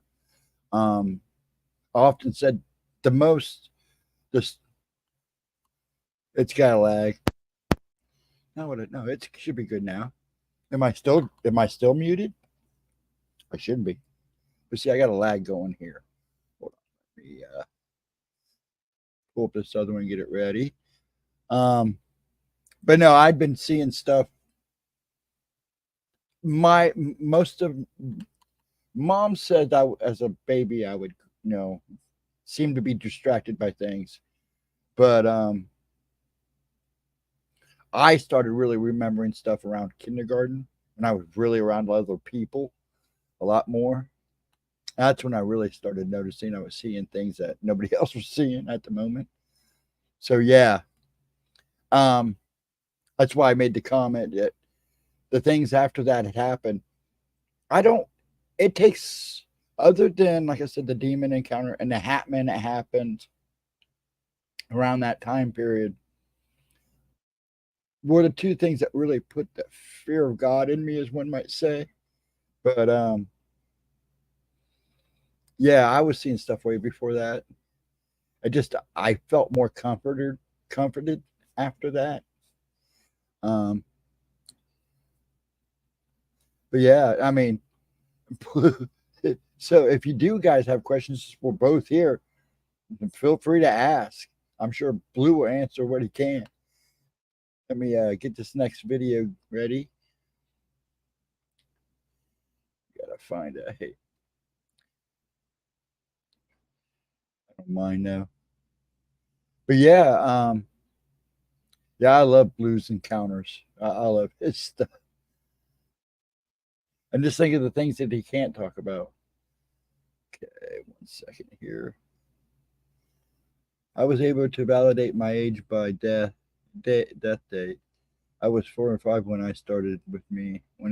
Yeah, it's about the same time with me actually. But Mom said that my mom used to say when I'd play as a baby, even when I was a baby, or because I started rocking in my sleep and the movement order disorder, whatever they call it, Tourette's now, a form of Tourette's. I've had it called so many different things. Um, Started when in my development years when I was about 2, and that's when when my mom noticed that I would when I would play, I'd be kind of not playing by my. It seemed like I wasn't playing by myself, but that changed to where I was not. I remember around kindergarten where it wasn't me seeing it or with me, it was starting to see it with other people. If you get what I'm saying, if that makes sense. It was like as I got to a understanding point, I started seeing it with it. It did. There's very few times I see stuff actually around me. Let's put it that way. But I'm on my own, like the night we were streaming and that thing passed in front of me. That was done for a reason, but it was like one of those things. Like when my mom comes, I know she's not here for me; she's here for Dad. I think she also comes to look for Kevin, my little brother.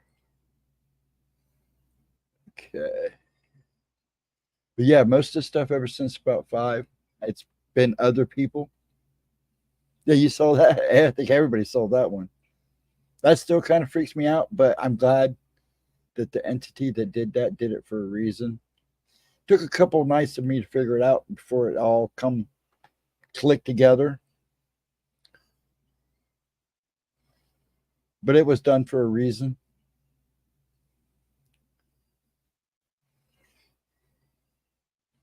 I'm trying to find this video. I don't mind scrolling. Just I'm slow for some reason right now.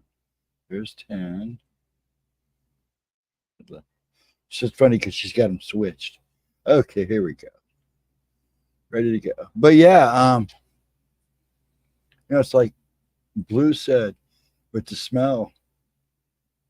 When I had that demon encounter, and she reads that encounter actually, I think later on I send it to her.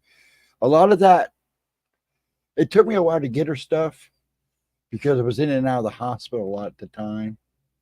They were working on my throat and some other issues, trying to fix some things so I can somewhat get back to normal. It was a crazy period.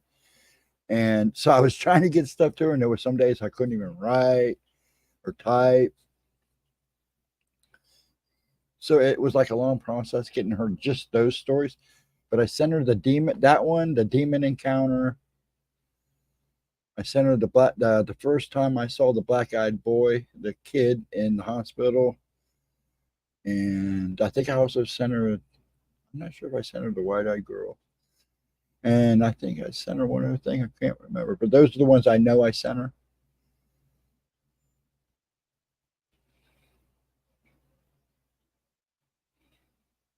Oh yeah, it was good that it got caught. Well, like I said, there was a reason for it, and I think everything that was definitely done for a reason, and it was meant to be seen, which was nice. If you know, if you watch the video, I'm pretty calm. I'm not like what, you know. I was just more like, really, did that just happen? Did she just do that? At first, I thought it was my mom. I really did, but afterwards, I realized it wasn't. Okay, there we go.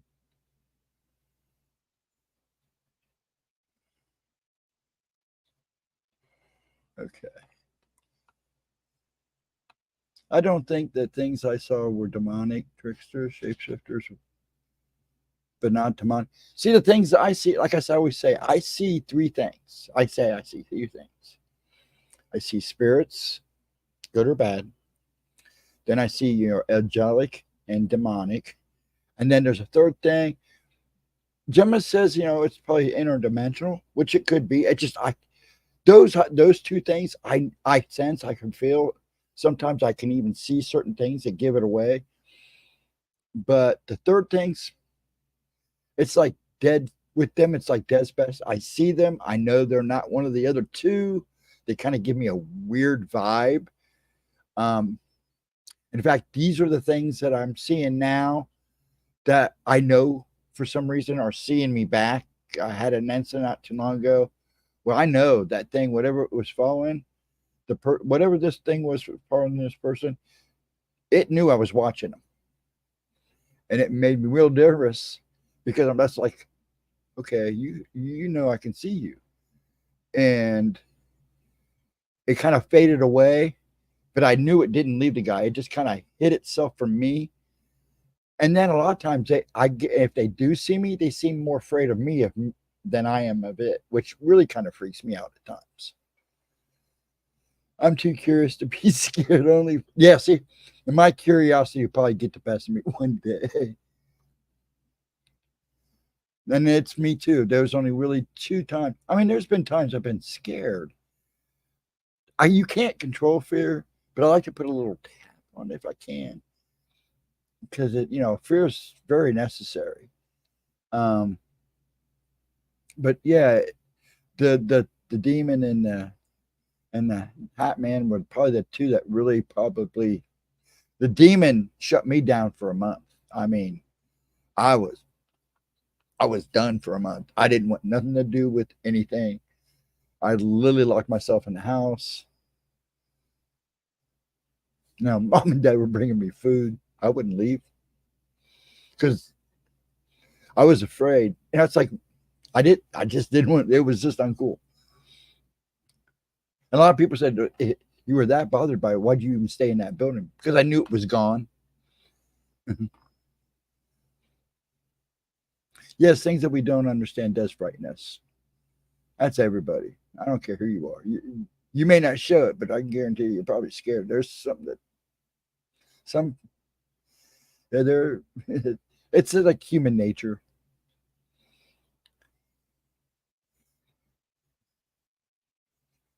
Yeah, a lot of people like that, Pixie. So what's that look like? Yeah, I'm like I said, when I'm with friends and this stuff happens with me, they freak out because instead of walking away, they're all like, what? And I'm like going closer to it, like I gotta know.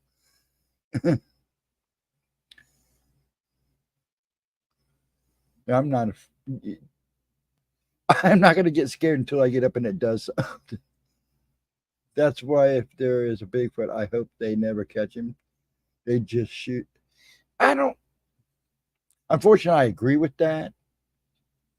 I'd be more worried. Well, I have a funny feeling the government's already got one or two of them already, to be honest. But yeah, I don't want them. It's like with anything new. If there's just certain people, if they get a hold of it, God only knows what they're going to do to it. Well, hello, Elsie Sue. How are you?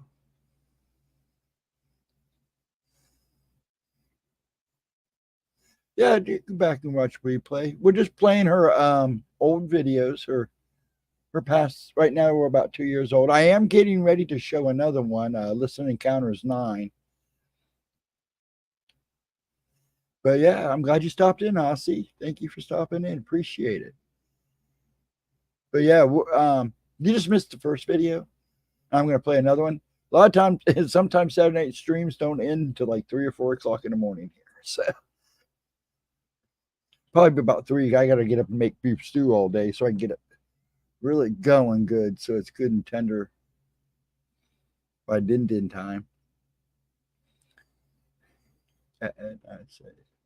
I'm reading blues.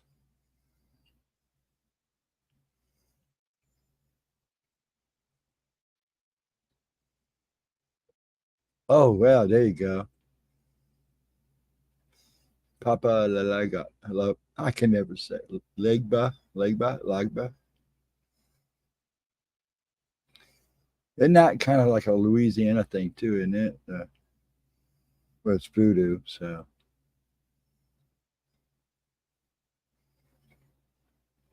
Yeah, that smell. Usually a dead giveaway. I'll tell you what, that demon ice, that thing stunk so bad. I mean, it made your eyes water so bad. It made me sick to my stomach. I think that was the first thing that got to me was just the smell. I'm sure Blue would say the same thing. It just kind of lays with you for a couple days. It's like, so I'm just letting people relax. There's a lot of people pop in and out. It seems like about in between the videos. I'm going to start another one here in a bit. A couple minutes. It's what, 1:30? We're good. This one's a little shorter. This is only 25 minutes. Can't remember what's it. I forgot I was even in that one. I figured it was Blue and that was it.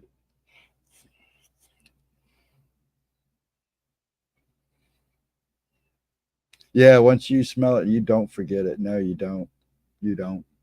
Oh, you want to hear something funny? My dog got tagged by a skunk the other. Our dog got tagged by a skunk the other night. It's taken us 2 days to get this. Well, it didn't get him good, but it got him good enough that he stunk for a little bit. Oh my gosh, that poor dog. And he slept in the garage that night. He cried all night. I felt so bad for him. They're afraid of us because of the light always destroys. Yep. I agree with that. Oh, yeah, definitely. Oh, it always amazes me because there have been ones that seen me, and it was obvious they were more, and I can tell they were more scared of me than I was of them, and they would immediately like leave the vicinity. And I think that's why that one in the ones in the one in the carrier grabbed me because I scared it. It was trying to scare me back. That was a weird situation too because I've never had anything like that happen like that in a public setting. It's usually they come at me at night. See, Halloween's a bad time for me because I can guarantee you once Halloween it starts about a week before Halloween and then about 3 days after Halloween, I will wake up with bruises. I have really bad nightmares. But once that time frame passes, I'm good. I actually bought the stuff and it worked really good. It really got rid of him the first time I shampooed, which was the next day. It got rid of it a little bit, but the dang skunk went out there and sprayed around the yard too. So he must have gone out and rolled in it because it didn't seem to bother him. So I had to give him another bath, but he's been good since. Yeah, that's where I got it was PetSmart. Blue was yeah. They didn't have the spray, but they had the shampoo. I'm glad I got the shampoo because it was much better. I really scrubbed him down both times.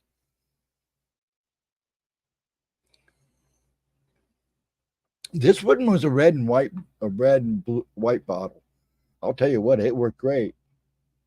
It really did work great. But yeah, I got mine at PetSmart too. Oh, excuse me.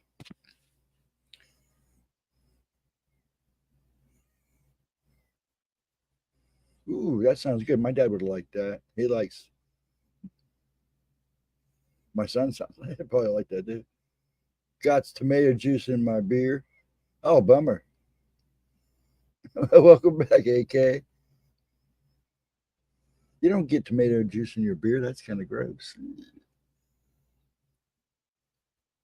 But we're going to start this next one here real soon. Yeah, I felt bad for him. We had to make him sleep in the garage because it happened during the middle of the night, and Giles had let him out back. And usually I go out with him because you got to watch. We had him, he pinned a possum one night up against the fence. When he was younger, he had a big old huge coon. He was this little guy, and he had this coon literally corner. I was like, "Pup, get away! He's bigger than you. Get away from him!" He was like, "Mess with me, D." He's a gutsy little guy. But Giles didn't check the yard when he let him out. And I'm glad it wasn't a direct hit. That's all I can say because our whole backyard stunk all night long.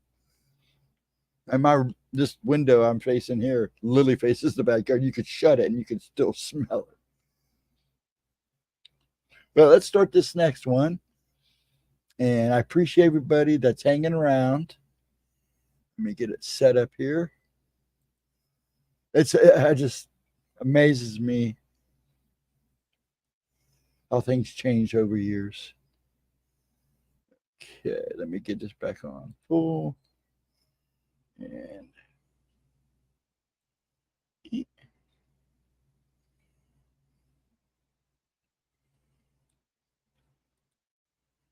can't get it to stop.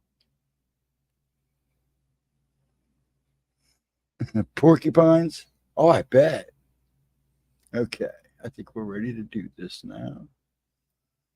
Oh, wait, what'd I do? I left ding dong me. Wait, go back. Hit the wrong one.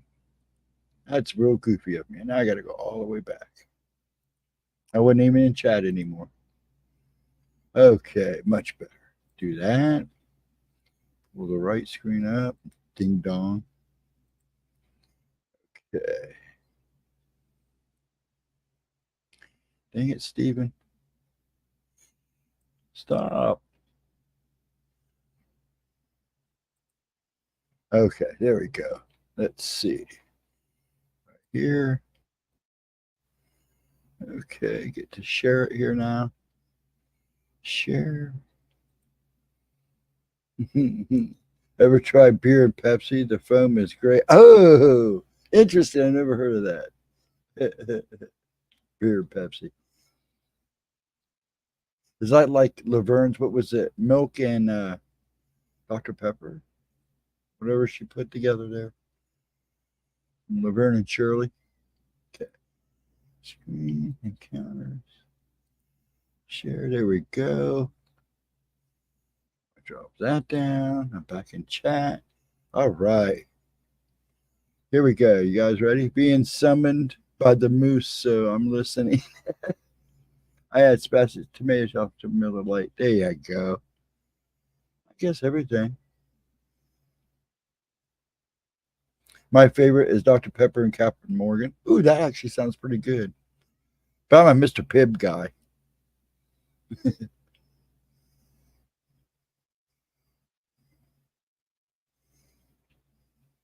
Okay.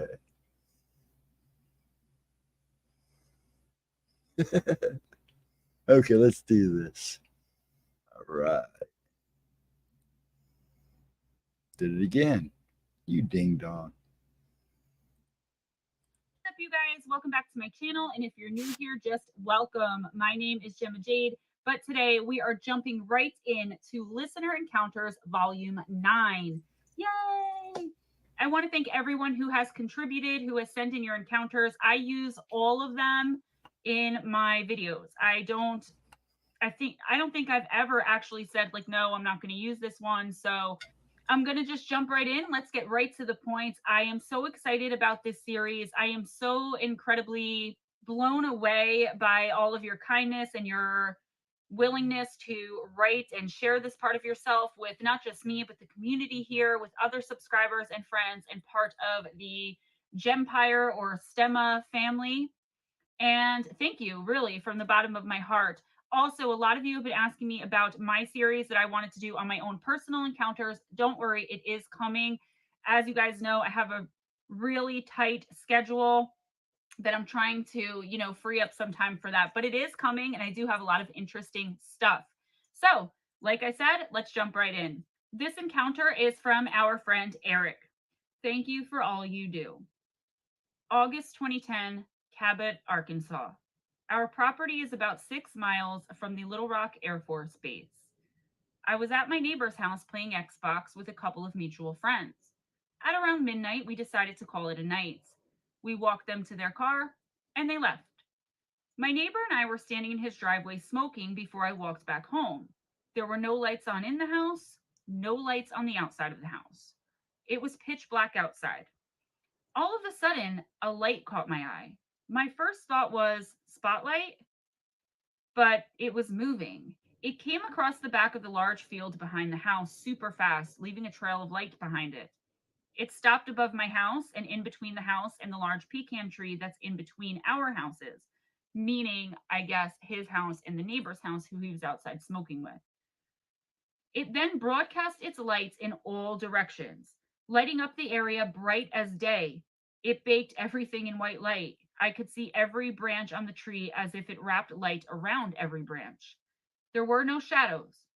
It covered myself and my neighbor as well in a bright white light for about 2 seconds. I thought I was dead and seeing the lights, as they say. Then it stopped broadcasting and zoomed away as fast and as silent as it came. There was no sound.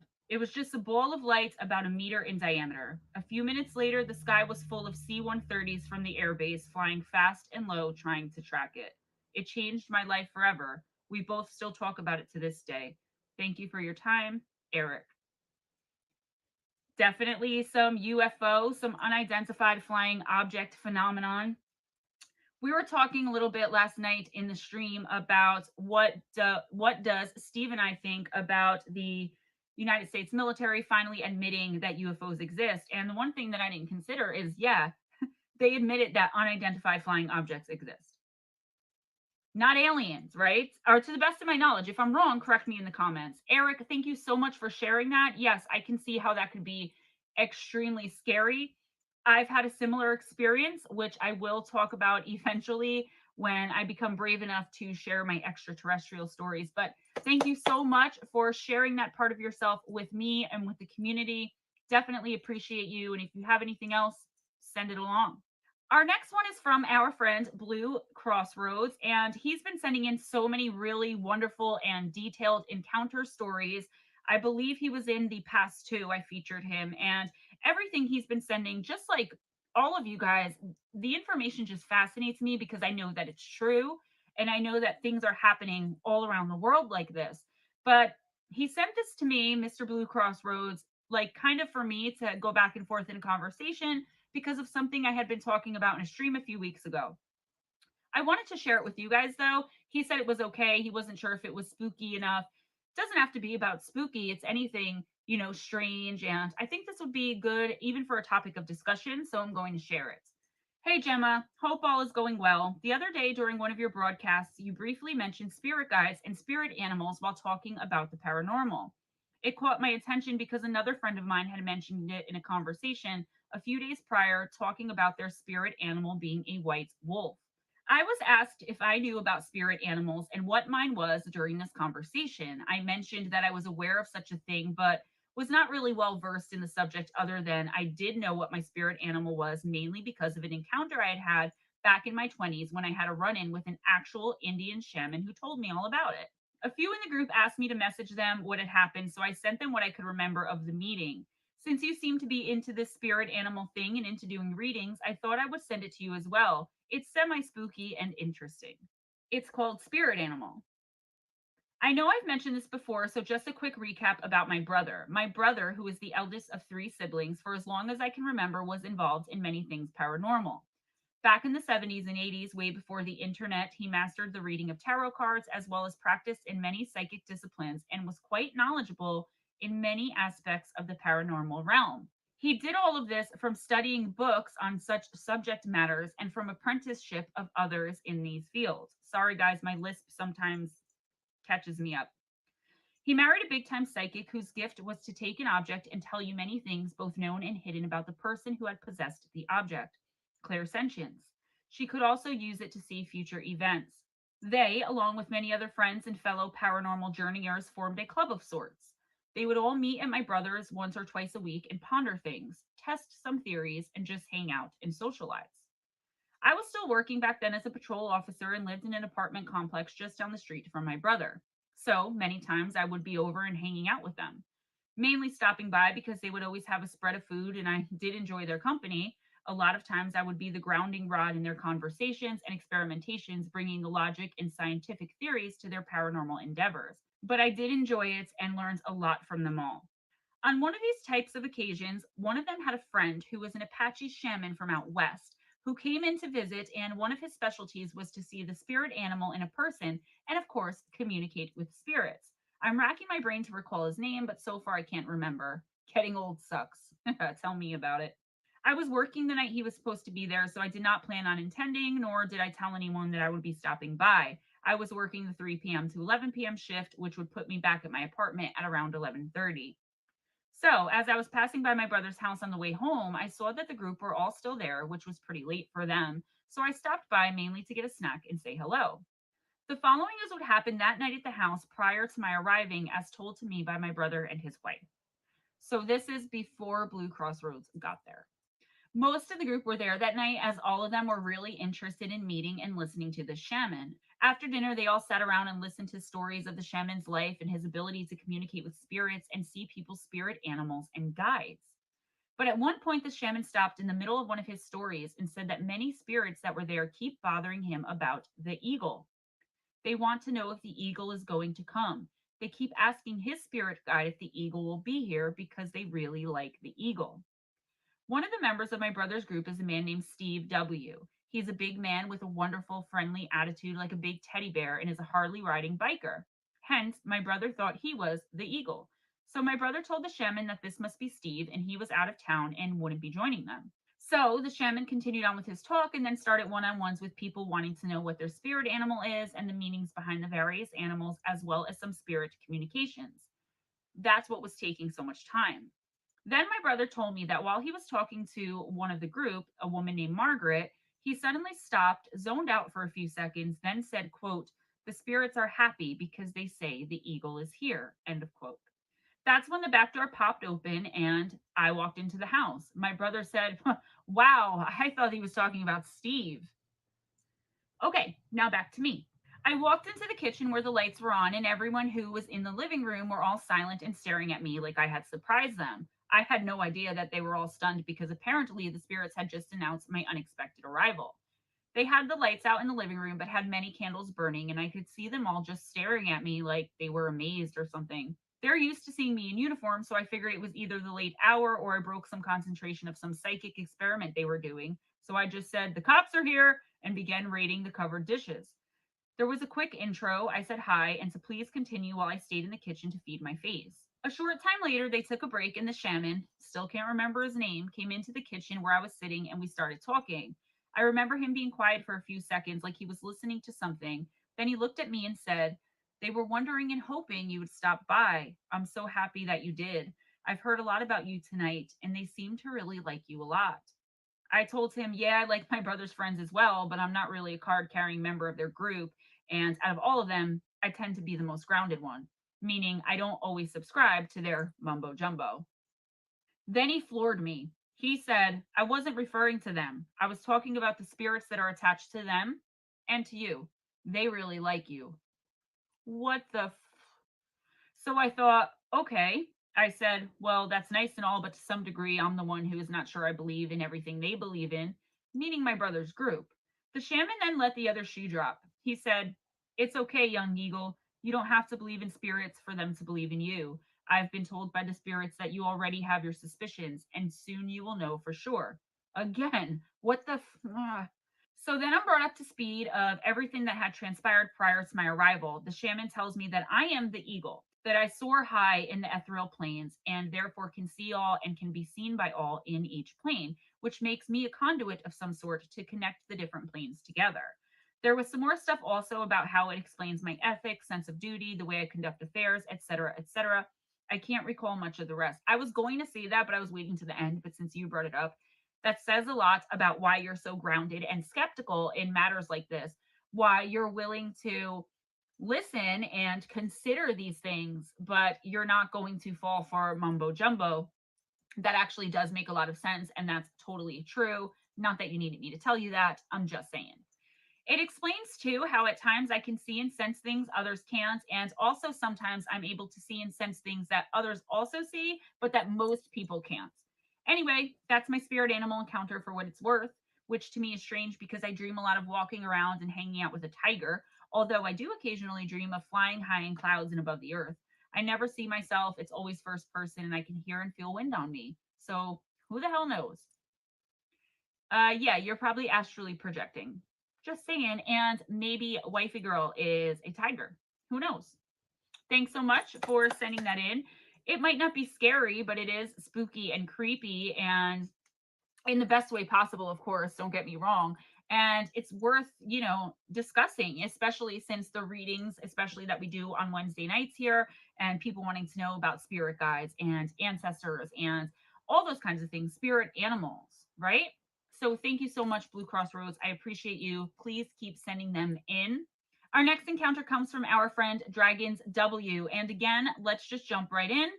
He sent me several encounters, but he says he would first like to start with his Hatman encounter. So here goes.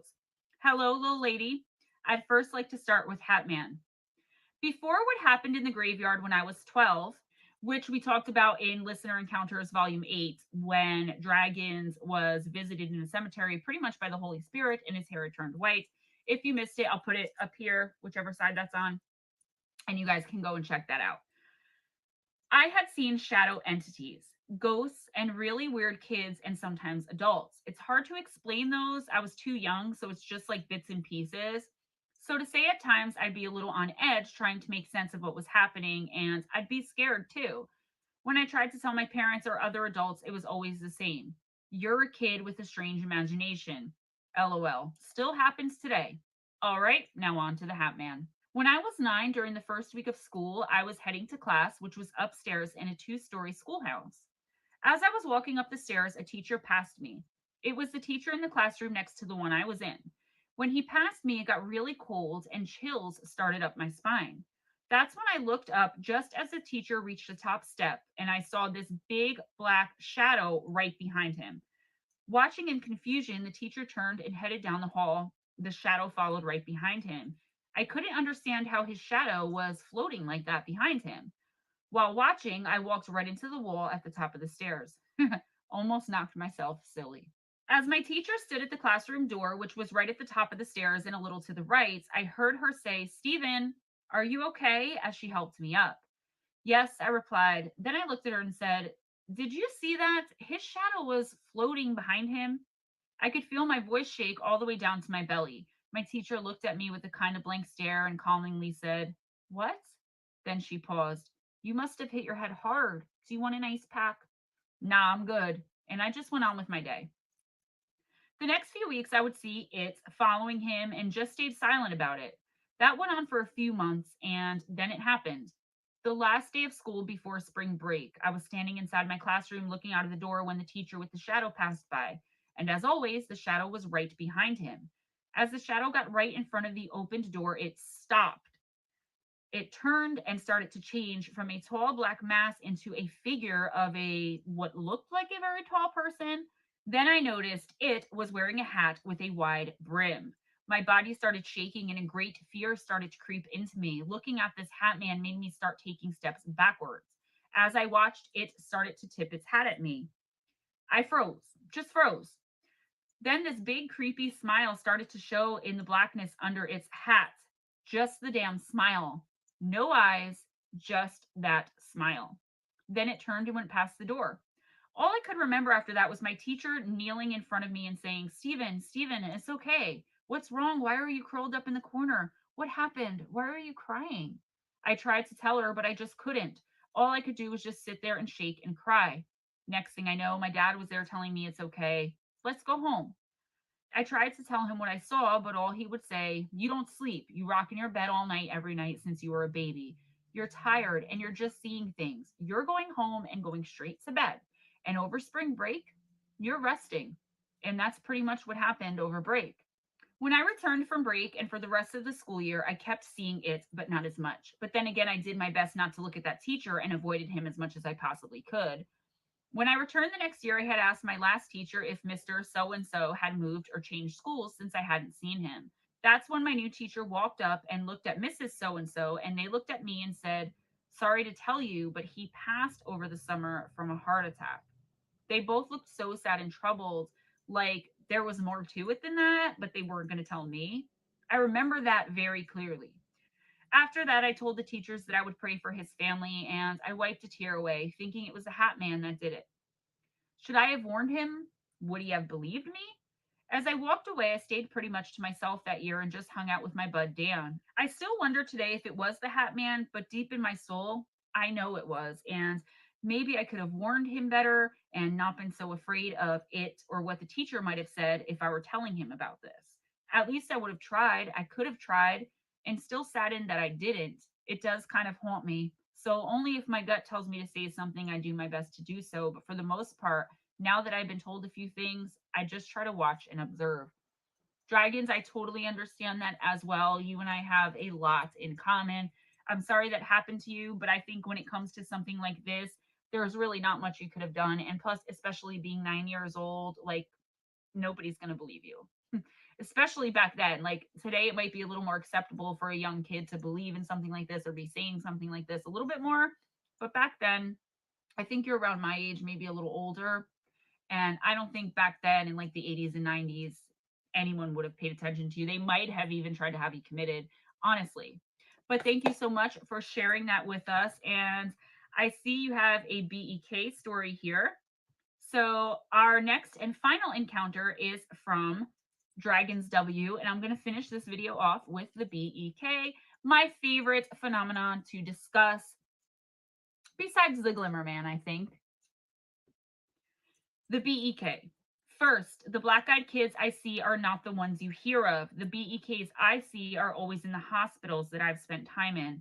No, I don't see them every time, but way more than I'd like to, and in every hospital I've ever spent any time in at all.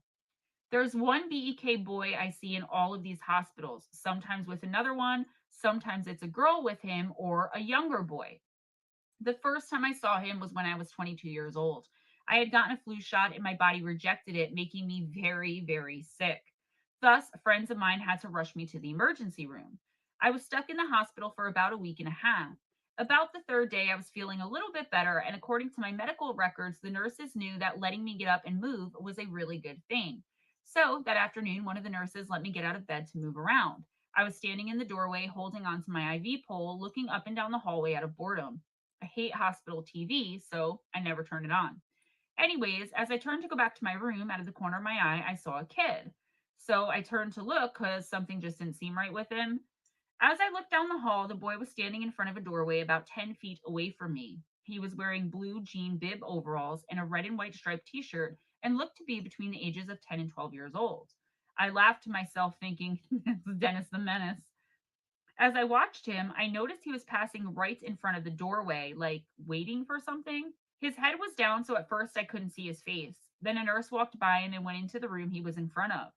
The nurse never looked at the boy or even acknowledged him, which kind of had me confused. He was standing right there. You'd think she would have said something to him, but nope. As the nurse was in the room, the boy looked up, I guess to watch her. As the nurse came out of the room again, not paying any attention to the boy, and walked by him, he watched her, and I saw his face. He had black as night hair, which made his pale face even more pale. He had very little facial features, but his eyes were black as coal. All black, no white, no color. As he watched the nurse pass by, I thought for sure he saw me looking at him. Crap, I was almost in the middle of the hall. He should have seen me, but I guess not, because he just stood there looking back into the room he was in front of. I started getting the feeling that I was seeing something that I wasn't meant to, but I wasn't getting any feelings of fear or goodness. Nothing. I was feeling nothing from him, which I wasn't sure if that was a good thing or a bad thing. So I slowly started down the hall to the room he was in front of. That's when I heard a voice behind me say, "Mr. D, time to get back to your room. The doctor is coming to check on you, okay?" As I walked back to my room with the nurse, I pointed down the hallway at the boy and asked her, "Is that boy waiting for someone to be released today?" The nurse turned and looked in the direction I was pointing and said, "What boy? There's no kid down there." But yet the boy was still standing there. I rubbed my eyes and looked again. He was still there. So I said to the nurse, "Are you sure you don't see him?" The nurse said, "Nope, but people have seen weird stuff in here all the time, even some of the nurses and doctors. Just let it go, okay? Don't worry yourself about it." So I calmly walked into my room and got back into bed and waited for the doctor. After the doctor left, I got back out of bed and went to see if he was still there. But before I could make it to the door, I started hearing a woman screaming for help. As I did my best to rush to the door, the whole while having a really big gut feeling that this is something having to do with that kid that I saw, I got to the door and looked down the hall to where the boy was standing. The black eyed boy was gone, and the nurses and doctors were running into the room. I waited for a bit before a nurse came to tell me to go back to bed. The next day, one of the nurses that was in the room at the time had brought me a snack to enjoy.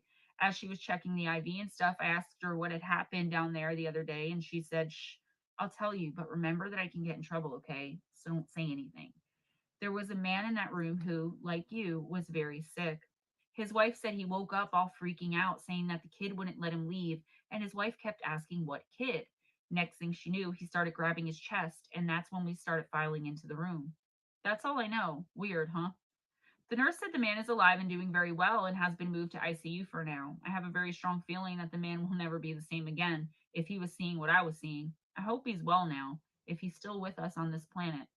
Over the years, I still see them in hospitals. There's only been one time that I saw something other than the black eyed boy, and that was when I saw the white eyed girl. That was at a hospital too. If it's okay, Gemma, I would like to give that story to Steve. I owe him one plus some. Of course, that's okay with me. We share stories anyway all the time. So, and I have a ton of research on white eyed kids. I would love a personal encounter with one, but again, I can just put your encounter in like my next series. Doesn't matter. Sending it to Steve is like sending it to me. You guys, if you have encounter stories that you would rather send to Steve, maybe you like the way he narrates better, or maybe you promised it to him, doesn't bother me at all. I love you guys tremendously. Dragons, thank you so, so much for both those encounters. Thank you, everyone who submitted an encounter. I would go forward, but I just don't have any more. So I think I finally covered everybody's.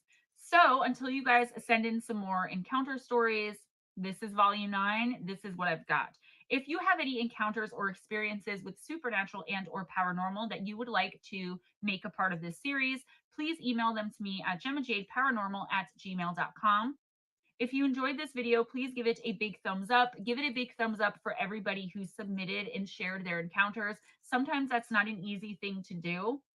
And I really, again, appreciate it so, so much.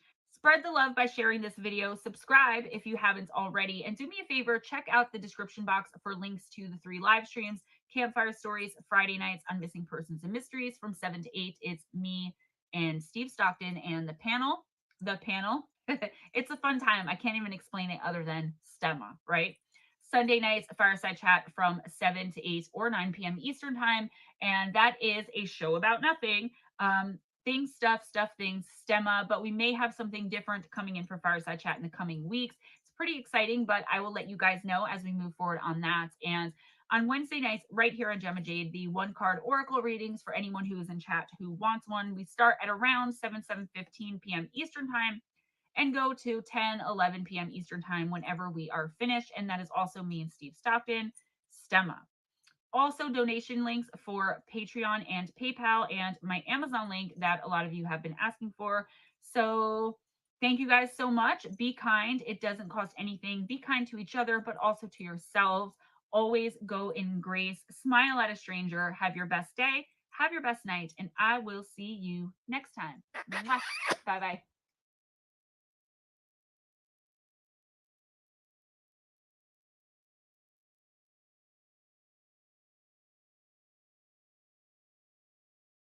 Okie dokies. There we go.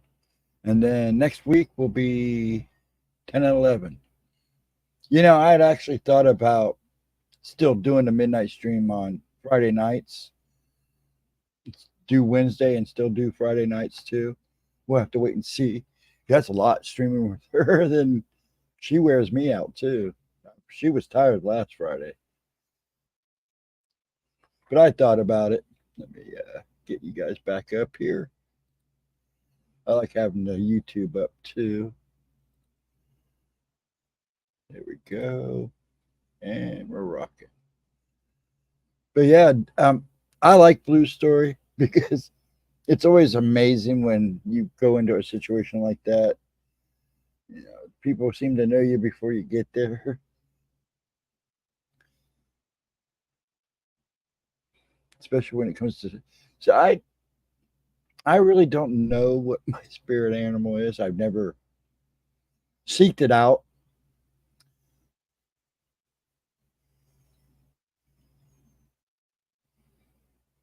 Yeah, I was thinking about it, but see, that's a long night. You know, start at 7:15, then stop at 11, get about an hour break before I'd have to come back on. But I am seriously thinking about doing Wednesdays. Do like at 10 or so. That way I'm not stepping on anybody's toes.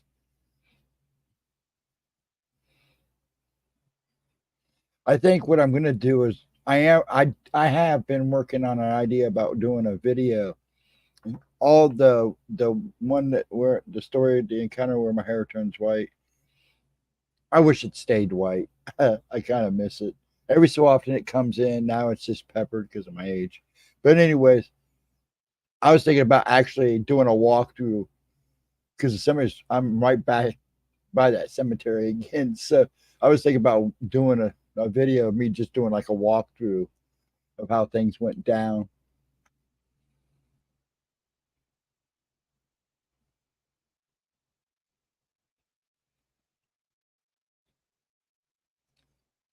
I was taught my grandparents who were Cherokee and Blackfoot, you don't interact with these things. If you heard your name called or saw white lights in the woods, rock being turned, you turn around and you went back. I kind of agree with that.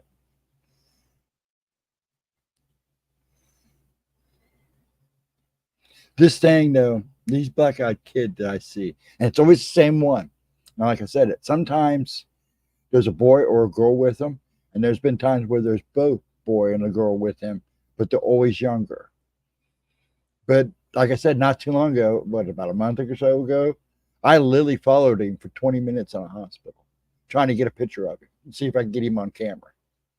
Oh, it was driving me nuts. I can imagine what people are like, what's that guy doing? Now, like I said, I followed him until I couldn't go nowhere because he went right to a part of the hospital I wasn't allowed in. Now I don't know if he knew I was following him, but it was a good 20 minutes. Actually, almost felt like an hour. I was content on knowing more about this guy. I mean, I've been seeing him for a long time now, almost, and it's not always the same hospital. I'll go to a whole different hospital and see this guy, this thing, this kid. Now the white-eyed girl. Now that was kind of a nerve-wracking. Oh, I have fun, Blue. You have a good night. Enjoy the gym tomorrow. Hopefully, I'll be doing the gym here pretty soon once they give me the okay. Still kind of watch lifting weights, but a lot of this exercise I do here, anyways. Actually, I'd like to. I'm thinking about joining a pool. I do a lot of my. I like doing Tai Chi in the water.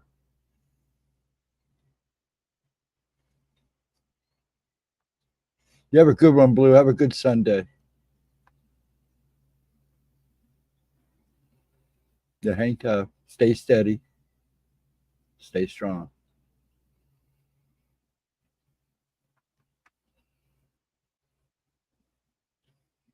Yeah. Well, that's it for tonight. If everybody's going to hang around, we can hang around a little bit longer. I'm in no rush. I'm kind of awake. Like I said, I've had a pretty good day. The last couple of days have been real good. Heck, we got done last Friday night. Well, yeah, Friday night since it's Sunday. I got off with her, paced around, ended up cleaning. I don't even know I was cleaning. I was just cleaning stuff that I already had cleaned. Trying to stay busy. I could not sleep. So it's highly possible it could happen next Friday. I may just do Fridays on how I feel, and I may still do Fridays and let you guys know at the end of Gemma's stream, Oracle, if I'm going to stream that night and just kind of throw it up in the air. Uh, just make it, call it as I see it. But I am thinking about doing Wednesdays.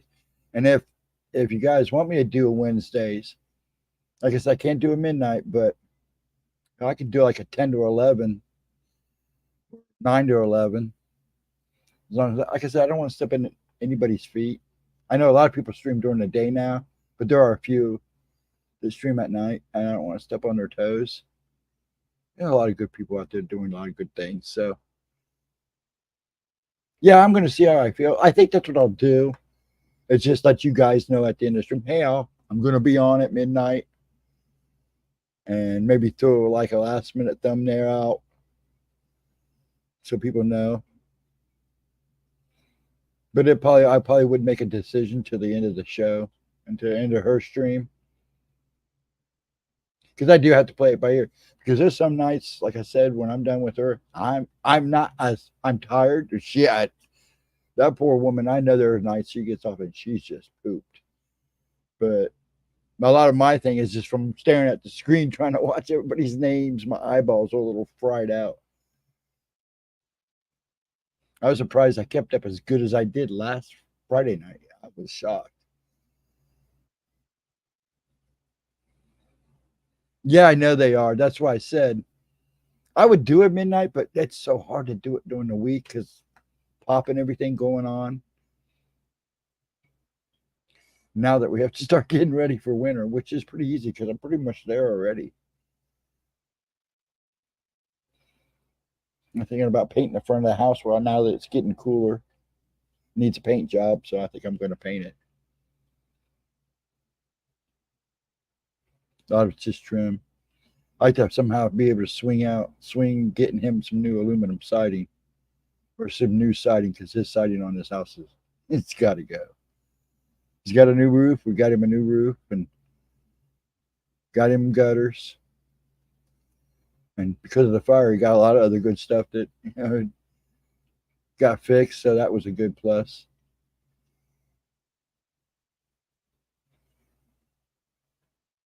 Yeah, they are. Yeah, you keep up with everyone. I try to make my rounds as much as possible. I know I do. I pop in. Sometimes I just go. Sometimes I don't even say nothing. I'm just ghosting.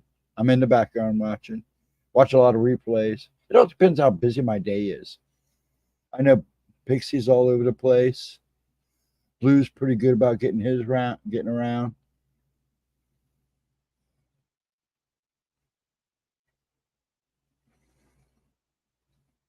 Oh, the siding? Is that what you're talking about? No, the siding, unfortunately, they did around the garage, but all they did was framing work. The siding really didn't get damaged, but the siding on a house, you can tell. Let's put it this way: you can tell my mom and dad raised 4 boys. Let's just put it that way. Yeah, the side. I would have loved to seen that happen, but see, the fire was contained in the garage. I mean, it left some burnt, things around the gutters at the front of the garage and behind, in the back, around the back door. But they wouldn't replace it. God knows I tried. I tried everything just to get a weasel any more out of them as I could. But it does. That's it. Once we get that done, this house is good to go. I mean, if somebody would buy this house now, they wouldn't have much to do. But anymore, these guys come in and they buy these houses and they gut them anyways. And it'd be a shame because there's not really much you'd have to do in here. But it's a small house. I mean, basically, it's only a 2 bedroom and a full up. The upstairs was an attic, and they changed it into a full length a bedroom across the house, and it's kind of nice up there. But a lot of my friends didn't like sleeping up there because the walls are shaped like a coffin. It's like you're laying in a coffin. If you lay your bed lengthwise, it's like you're laying in a huge coffin. They used to give me grief. Hey, you ain't no wonder where you are.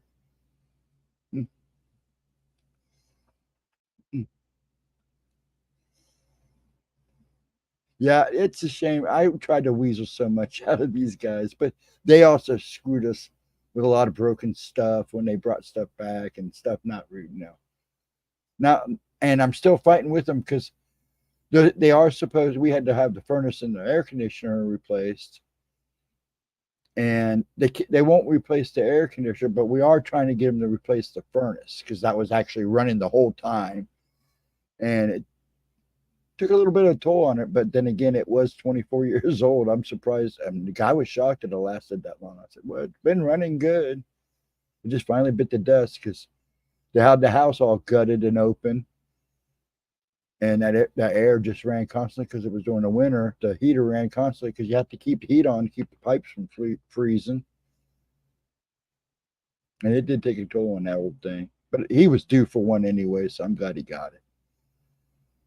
I've been trying to help pay for all this stuff. I mean, bless his heart. Well, I'm here and I must do my part, right?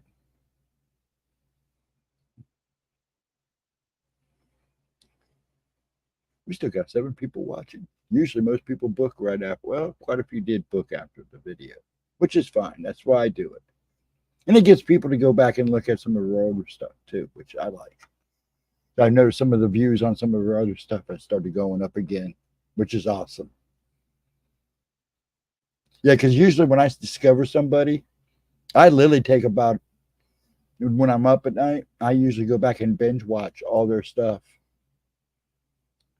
You're doing your own part by being there for him. Goes, I know. I have my little brother. I can't say nothing about, but I have 2 older brothers that do a pretty good job. It's just I was the one that really had the free hands to be here, and him. It's good because him and Giles, my son, you get those two together. Oh my gosh, I'm always in trouble with those two. They gang up on me. It's hilarious. When I went to Jersey those 2 times, I come back and they were like best buddies, man. It was awesome to see. But yeah, I'm glad to be here too because it's amazing. I always say this: you think you know your parents, but you really don't. You're never going to hear about the things, everything that happened in their life. You'll get bits and pieces, and just like your kids with you, they're never going to know everything about you. And just like your kids, you're not going to know everything what they do outside the house. So, do you really know your family as well as you think you do? But yeah, I learned a lot about my dad since I've been here. A lot of stuff I was amazed about. He finally opened up about his first UFO encounter, and that was during the Korean War when he was stationed in Japan. Apparently, him and a couple other guys saw a big old huge cigar shaped UFO, and they were told to be quiet about it. So, yeah, he finally opened up about that about a week ago. He's been telling me little bits about it during the week. You only know what they want you to know, and that's true. That is very true. Yeah, I agree with that. And it's also too, you really don't have enough of a lifespan to learn about somebody else's life. So you learn the things that you can, because you also find out things that they don't think you know because other relatives tell you things. But yeah, it's usually what they want you to know, or what they have time to tell you, is like what I like to say. It makes it sound nicer. But yeah, my pop, he's he, he's opened up quite a bit, so it's been good. I think he's doing it too. I mean, the poor guy. It's just him and his little sister left. I think there was 9 of them. All I know and all I ever remember was maybe 4 of them. Most of them died before I could remember. So, and it's sad because just him and his little sister, because they're the last two. Him and his little sister were the last two in the family, and they're the only two ones. They're the only ones left now. And she was diagnosed with dementia So we've been trying to make sure they spend as much time together as possible. They were here not too long ago, and it was nice to see them together.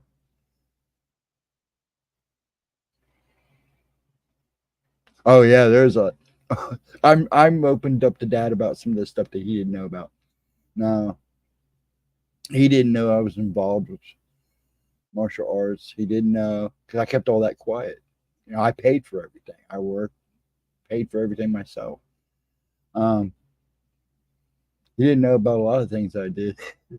Oh, my brother. So if he knew about half the stuff my two older brothers were into, but they're good guys, so they're a lot better now. But they were crazy. My oldest brother was real crazy.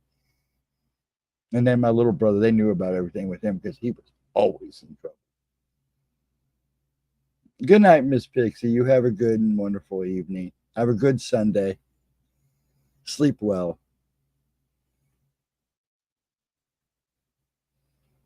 Yeah, parents, I always tell my kids, if you want to know something, just ask.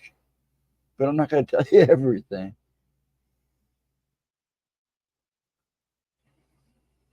Yes, I've lost a lot of friends too. Yeah, I have too. Actually, a lot of lost of them. A lot of them my senior year and during the 80s and early 90s. A lot of them passed. A lot of them went in directions they should have never gone. But then again, I have a lot of friends who are out there doing amazing things. Yes, Laura, you have a pleasant night.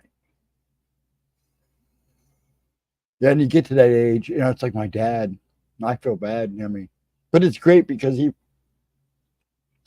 got to talking to. We met a guy that in the store, son taking his son, dad to the store and stuff. We got to talking, and actually, me and the guy got talking first, and he goes, "Is that your dad?" I go, "Yeah." He goes, Here's my dad. Is he as crazy as my dad?" I go, "Probably." We don't even know each other.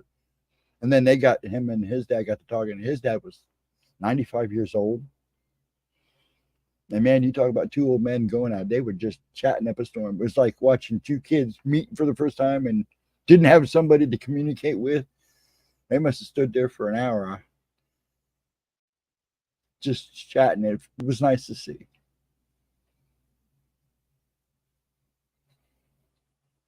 Yeah, there is things that we don't even know about ourselves. I'm always answering my own questions, as I say. Yeah, it was nice. It was nice to see. Yeah, I'm sure he gets tired of hanging out with those young nuts. But I'll tell you what, there's days he's no better than us. I took him out one day. That man flirted with every woman he saw. I was waiting to get in trouble, man. I'm like, Dad, you gotta cool out, man. He goes, no, I'm 90 years old. What are they gonna do to me? Okay, man, okay. Though he's always a gentleman, so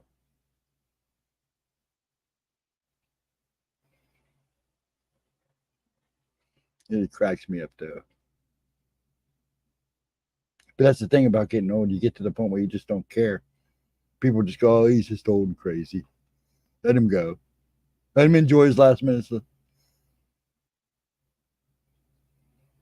The other day, I caught him in the bedroom. I go, Dad, it was like a kid. He was too quiet. Even the TV was down because he likes to crank up the TV. Your dad, it's awful quiet in here. And I looked around the corner of his bedroom. He's sitting on the edge of the bed with a bucket of ice cream, eating the ice cream out of the bucket. Dad, you know better than that. He goes, what are you going to do to me? Okay, Dad.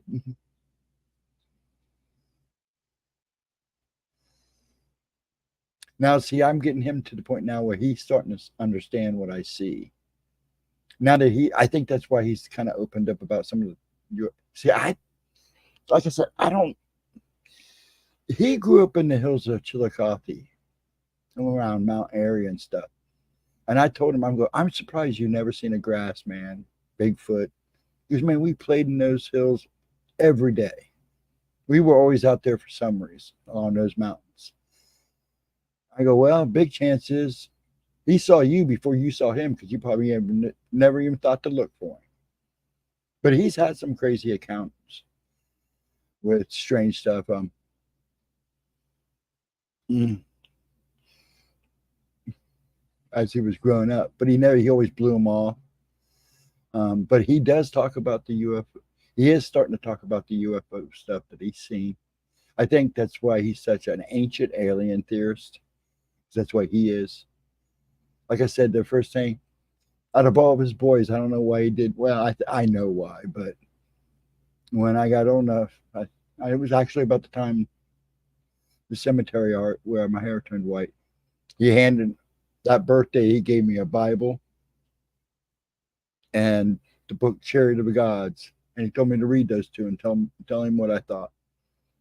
Okay, I knew most of the Bible already, but I did what he asked, and I read them both. I told him what I thought, and he's pretty much the one that got me into doing research and everything.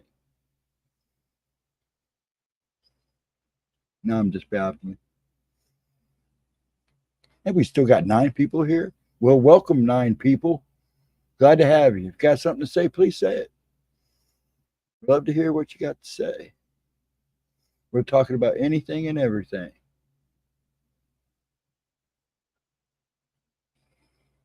Yeah, I like blues encounters. She got a lot of good encounters, so I'm trying to get people to send more encounters again. And so the people are watching, if you have encounters, we can get Gemma to do another listener encounters, a new updated one. It would be awesome. Here's her email. Make sure I'm clicked in here. GemmaJadeParanormal@gmail.com. Please send your encounters in. Let's get some more stories going again. Now she's doing her Monday video, but she told us last Friday night what it was, and I didn't write it down like I should have. So I don't remember what her Monday premiere is. So remember, her premiere is still happening Monday at 11.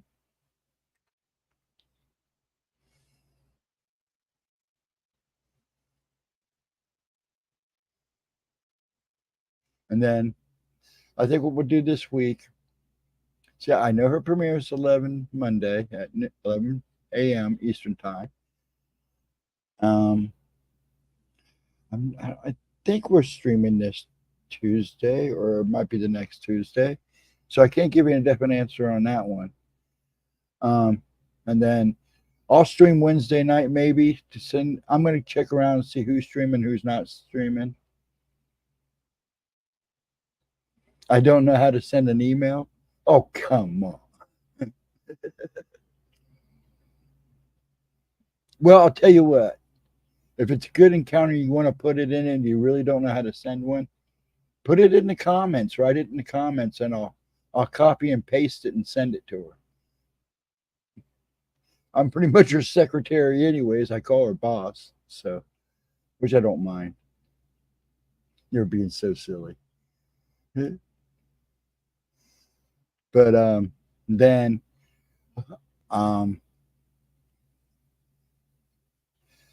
Pixie said good night, didn't she? Yep. I don't know if she's streaming Thursday or not. So Thursdays are in the air. And then of course her stream on Friday night, her Oracle stream Friday nights at 7:15. And we'll just have to work things out because I really like to keep something going on her channel that way.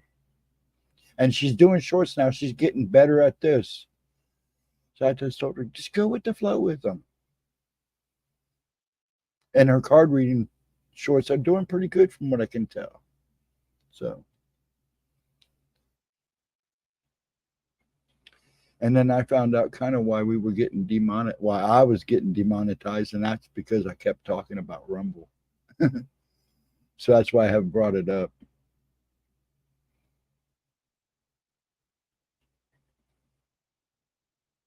Oh, that's true. I didn't even think about that, Cindy.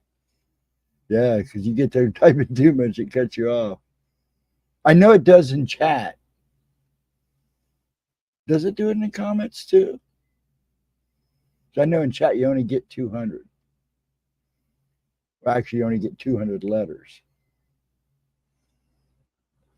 That's other part. I'll have to check into that. Well, we're just gonna have to teach how to send an email. You make me feel silly. Hey, it took my dad a while to get,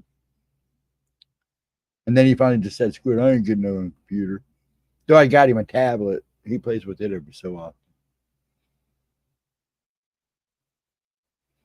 It's not a good one. I didn't get him anything fancy. He said, "Don't give me nothing fancy, just something I can tinker with." Okay, so that's what I did. But yeah, until we figure things out, it'll be kind of hit and miss. So I'm going to leave Wednesday up in air. Let me check out. And if Wednesday's a go, I'll, of course, throw the thumbnail out and the Facebook and on here and let people know that I am going to stream and what time. I'd like to, because I like to keep something going for her. And then on Friday nights after her Oracle stream, we'll play it by ear and I'll let everybody know at the end of the stream if I'm going to stream at midnight or not. And it will all depend on how I feel afterwards. There might be yes on some Fridays and no's on others. But I always keep doing Saturdays. I thought about doing Sunday midnights, but Mondays are crazy days. I get up, do a lot in the morning, then I try to get back in this chair here to watch Gemma's premiere. I like to be there for that because I know a lot of times she's busy and trying to do things. So it's nice to have somebody here and just kind of let her know what's going on.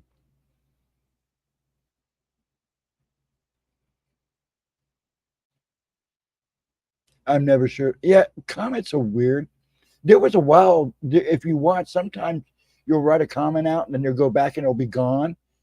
And then it'll come back. I found out that either you said something or did something. Something wasn't right in that comment and Facebook pulls it and reviews it. Sometimes it shows back up and sometimes it doesn't.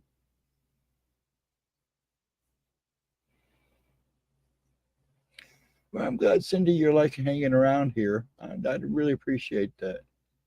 You've become quite the regular with Ed and then everybody else. We are worried about a few people we haven't seen for a while. I'm I'm gonna have to try Mike again, but she said that his phone number I have may not be good, so I'm a little worried about Roberts. Usually he reaches out to me or yells at me on Facebook. I haven't heard nothing. Marinated in the sun, not as tasty as the dry rub sirloins. It depends on what you marinated it in. What'd you marinate it in? Yeah, YouTube's really bad at a lot of things. That's why I kind of want to. I don't want to move her because she's, you got to be faithful where you start. But I need to expand her out a little bit because it's getting to the point where even though she does pretty good in her views and she's gotten a good following. I mean, she's got 2.85K. That's good. She's still considered a small channel, and they're killing these small channels. And the thing is, like, you've seen her talk on the older videos. She just in that video they were just doing. She was just starting the Wednesday nights, so that was 2 years ago. And I felt bad for her Wednesday night because I think we all missed Wednesday night. I felt out of place all night Wednesday night. I was like, I should be doing something. This is weird. I know she missed it, and she was so happy Friday night to be on. And then all the mics and all those people over just made her day.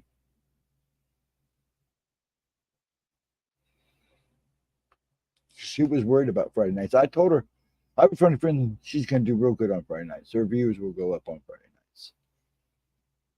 Oh, thanks. And yeah, people are good here.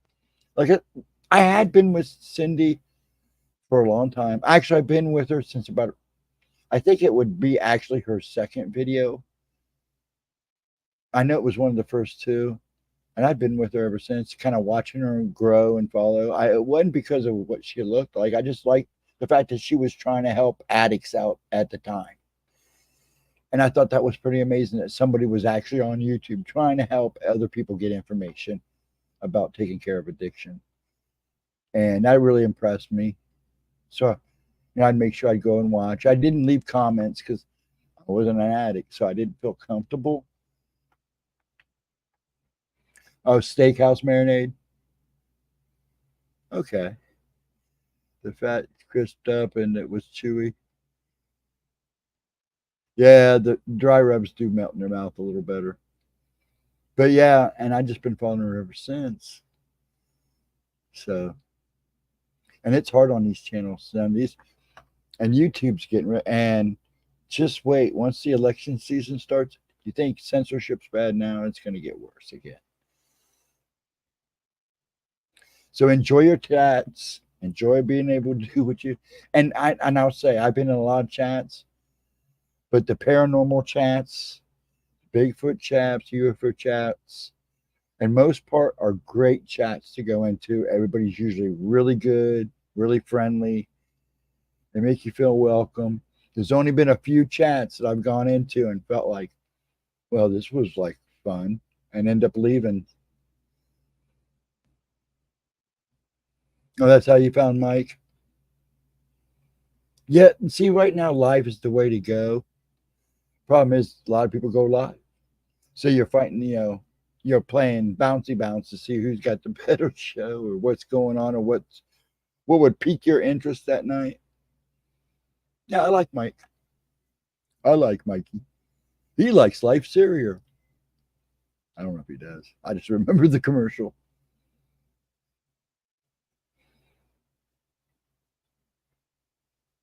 But yeah, I'm glad everybody, her her subscriptions are going up, which is good.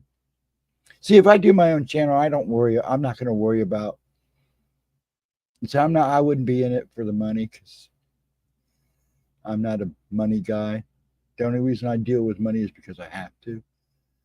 Um, if I do decide, because I have got stuff ready to go to do a channel, but I've also been dedicating just YouTube to helping her, helping Gemma, and we've kind of gotten attached to each other on the stream. Because if I don't show up, or if she thinks I'm not showing up, she kind of freaks out, which is so sweet. Because really, she's the show. I'm just somebody that sits in the background. When she does interviews, if I don't, she literally, if I'm not there when she starts the interview, she starts texting. Why she's doing it? Where are you at? Are you coming? Are you gonna get in there? Which is nice. But yeah, this next couple of weeks will be interesting to see how we can get things working again. I want to get a schedule for her going. Yeah, we do work together, work well together. Um, I understand her. A lot of people give her slack because the way she treats me, but she really doesn't treat me bad. I mean, sometimes it comes off of it, but we understand each other. And my view is it's her show. I just let her do what she needs to. Sometimes I tend to open my mouth at the wrong time or push the wrong button. She's real cool about it. She gives me slack about it, but it's all in good fun. Going to cut up a seedless watermelon? It's not very big.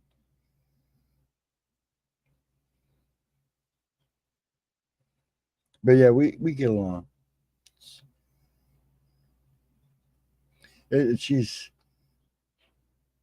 a character and she knows I'm kind of a nut too, so it kind of works out at times.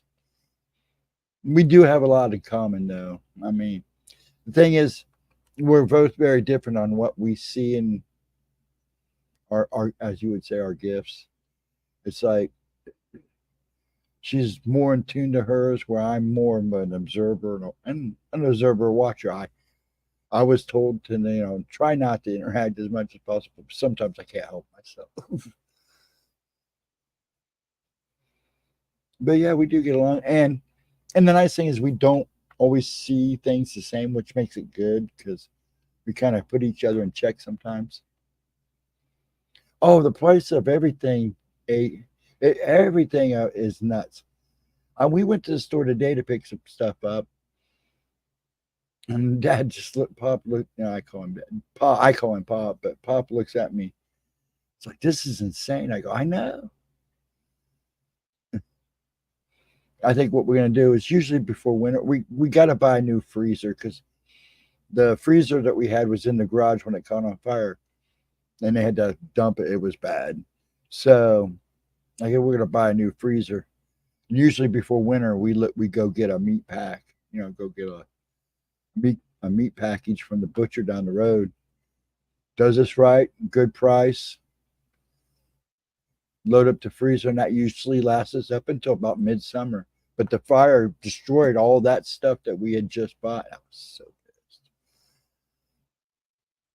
Lost a bunch of pork chops and a couple of sirloin strips, a couple of roasts, some ribeyes. I was so bummed. And all that got thrown away because we had no electricity in the garage, nowhere to put it.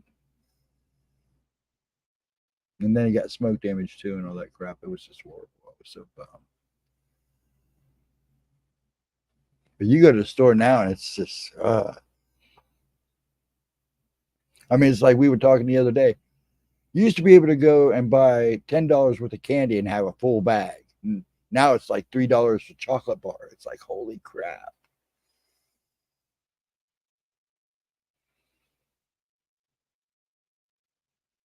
What we got here? Quarter till almost. Okay. Yeah, I think I'm going to cut it short here pretty soon.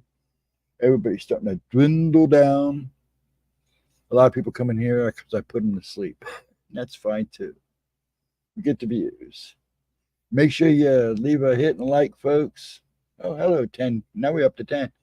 Yeah, make sure you hit that like if you would, please. If you don't have to, if you don't want to, it'd just be nice of you. And share. I don't push to share too much. I mean, who wants to share this face? Because I enjoy you. I enjoy you doing this show. On days I'm not hanging with friends or whatever, your live streams make me feel like I'm grilling for something. Well, yeah, good. I'm glad. Hey, and we miss you when you're not here. Hey, Nightmare, what's up? We actually miss you when you're not here. Yeah, a lot just listen. That's fine. I love that. I'm surprised people come in and listen. I have a couple people. Ralph comes in and tells me I put him to sleep, and that makes me feel good. And if Ralph, you're listening, I hope you're well, dude. So how you doing, Nightmare? Out roaming around, checking the streams, bugging people, handing out information. Yeah, actually, we're still going here. I'll probably cut it about 3 o'clock. So what's new with you, Nightmare? Did you know we changed nights, right? Nightmare to Friday nights on Oracle. I did. You were there Friday night, weren't you? I don't remember. Yeah, I think a lot of people didn't realize we had switched or didn't hear. I wasn't sure if you're one of them. Friday night was crazy with all those new people popping in, which was awesome. I don't know how I was able to fit everybody in. The only people I missed were people that disappeared. Unfortunately, a couple of them came back after 10 o'clock and she was just too tired. Somewhat just wasn't in the mood to talk. Oh, you're fine, dude. Glad you stopped. I'm glad you at least let us know you were here. I get like that too. I appreciate you hanging out. But yeah, I can't believe there's 10 people watching. So if any of you 10 people have any questions or anything you'd like to discuss, we got about 15 minutes. Bring it in. Just as long as it's respectable. We'll talk about anything. There's been nights that we've talked about food all night. There's been nights we talked about gaming. I'm not very knowledgeable on crystals and stuff though. Hey, Black Dragon, what's up, bro? Simplify is my dad. Yeah, he was a Marine. They wouldn't take me. Only because, well, I tried all the services and I didn't take because of my movement disorder, which kind of sucks because I really wanted to join. Actually, I wanted to be a Marine. And it's like, man, dude. Actually, that's how I discovered I had AS and degenerative disc disease is through the military. Me trying to get into the military. Dude, you not only do you have a movement disorder that they can't figure out, but you got a degenerative disc disease. Like what? Yeah, you better go see your doctor. Mm-hmm. Yeah, I'm glad you guys popped in. How you doing, Black Dragon? Where have you been listening to? Uh, I'm glad everybody's good. I'm glad everybody enjoys these streams. And I'm glad you just come in and hang out and listen. So, hey, Pammy, how you doing, hon? Hope you're good. Yeah, it's nice to see him back in at night. Yeah, he kind of I saw him in what chat did I see you in, Black Dragon? Was it didn't I see in somebody else's chat before you came in to see Gemma? Anxiety sucks. Yes, it does.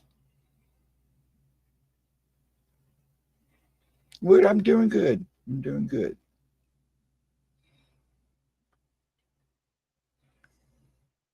Couldn't do any better, I guess. I try not to do bad. It's usually my body does, but and I just go for the ride.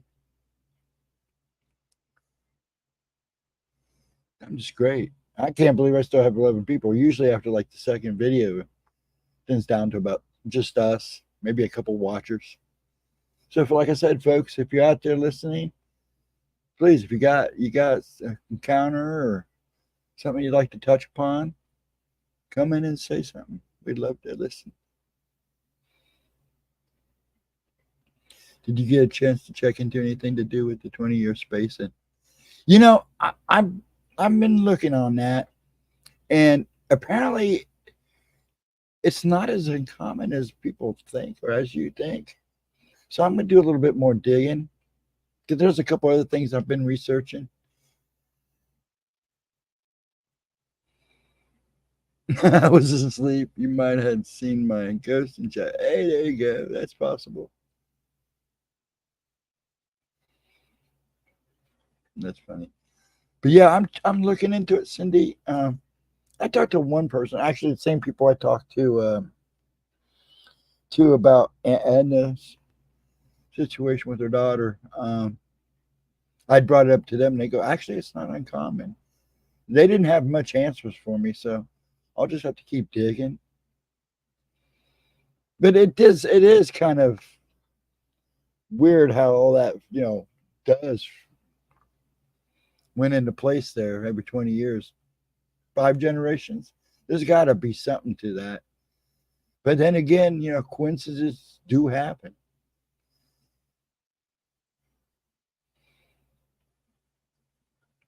But I always say there's a reason for everything.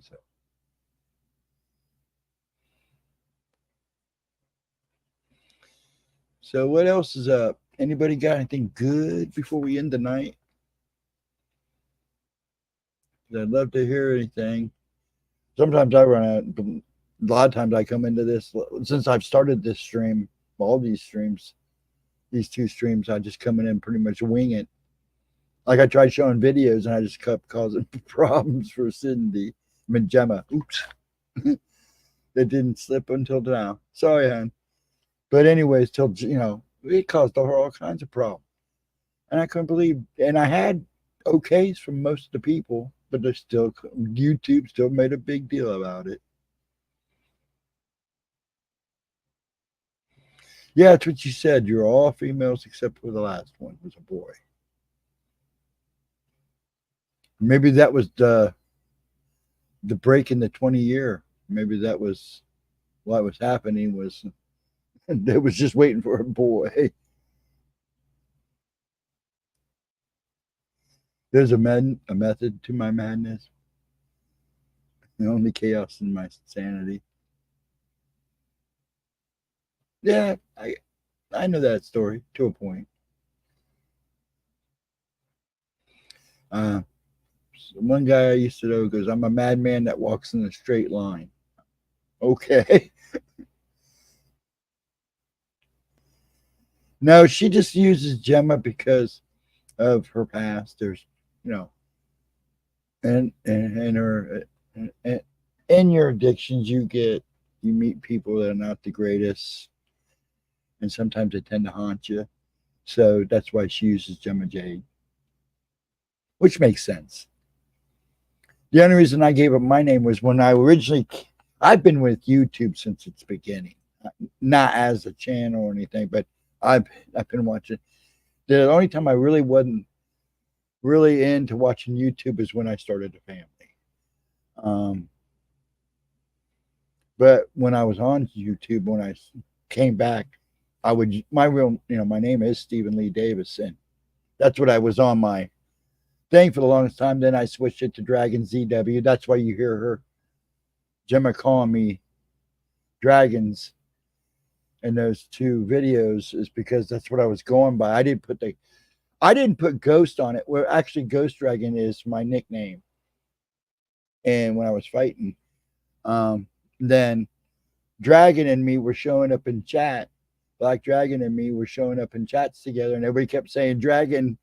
I it because I was the new one. I pretty much knew they were talking about him, so I figured, well, I'll just go ahead and do my Ghost on the front of it, and that way at least people knew the difference between. At least I knew who they would be talking about. So most people either call me Ghosty or Dragons with the Z. But yeah, that's why she does it. And a lot of people do it too, because it kind of gives you some kind of a space to work with. Oh, she loves her name. I guess we all have to wait until 2040 to find out if the. Yeah, that will be an interesting. If I know you, then I'm going to ask you. Yeah, I thought it was funny too. Because wasn't that in SOR that a lot of that was happening, and in Stephen Hurst? You used to come into Steve Stockton's too, and it would happen there, and then it happened in SOR. If somebody would say Dragon, I was like, me or him? Yeah, because she goes, I remember when I put the Dragon, I go, why did you put the Ghost on it? I go, well, don't you pay attention to chat? Black Dragon and me they would say Dragon. One of I always said yep, because I pretty much knew they were talking to you because you had been around longer than I had in some of these chats. So that's why I did it. It's really was my old nickname, so I just figured, well, I'll just go ahead and complete it. Kind of worked my way up to it, I guess.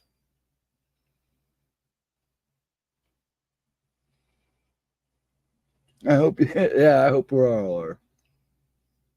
You gotta stay positive on that. I'm sure we'll be around. Heck, my dad, the way he's going, he's like, would be around too. You know, they say people don't live longer now. Man, since he turned 90, I have bumped into more 90 plus people, which has been amazing.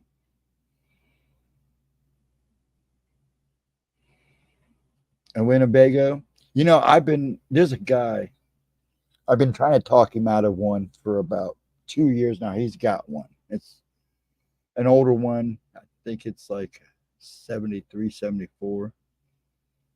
And it's in great shape. I mean, he took good care of it, belonged to his dad. And I've been trying to talk him out of it. Did I do one? I want one.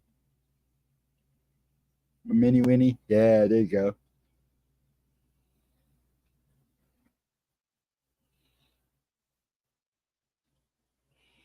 I told both dad and my son, this comes to an end. He moves on to the next plane. I don't know if I want to keep the house. Taxes here in Worthington are killer. Um, you've been Black Dragon since 1991. That's how I got known as Mama Cindy through my son's channel. That's why everyone called me. Yeah, it's usually the case. You'll get called something in chat, so you just change it. That's awesome. Yeah, actually, Ghost Dragon was my fighting name in the day when I kickboxed many moons ago, and I didn't use it a whole lot after. Like I said, when I first started talking in chat and leaving comments, you got to be logged in. I was just using my real name. Then I decided to use DragonZW, and then I went on to, like I said, because of well, it wasn't because of Black Dragon. I did it out of courtesy for him because he had been around longer than I had been in a lot of these chats. And I felt kind of bogue every time somebody said Dragon. I'd go, huh, me? So yeah. So I figured I'd put the ghost on, complete it. Now a lot of people will like our names. My lips got dry. I mean, it's like I said, it's really nice here. It's like 66 degrees outside. But yeah, I think I am gonna do your. Everybody wants me to do a stream down in the cemetery. I got the fire all ready to go outside. I'm gonna light a bonfire one night. Now I know I'll be able to stream there. I just don't want to go in the cemetery and have to use and record on my phone or stream on my phone. Not that my phones are great. It's not a bad phone. It's an iPhone. But I wanted to make sure, when I do it, I'd like to do it with the laptop so I can actually stream down there. I'd like to be able to stream down there. I was trying to talk to the maintenance guy down there. They have their own Wi-Fi down there. I was going to ask if I could tap into his Wi-Fi. I don't know if he'll let me. He never really did answer me. But yeah, I'd like to. But I've been piling wood back in the old fire pit back there, so I can stream one night back there. I just don't know if I want to.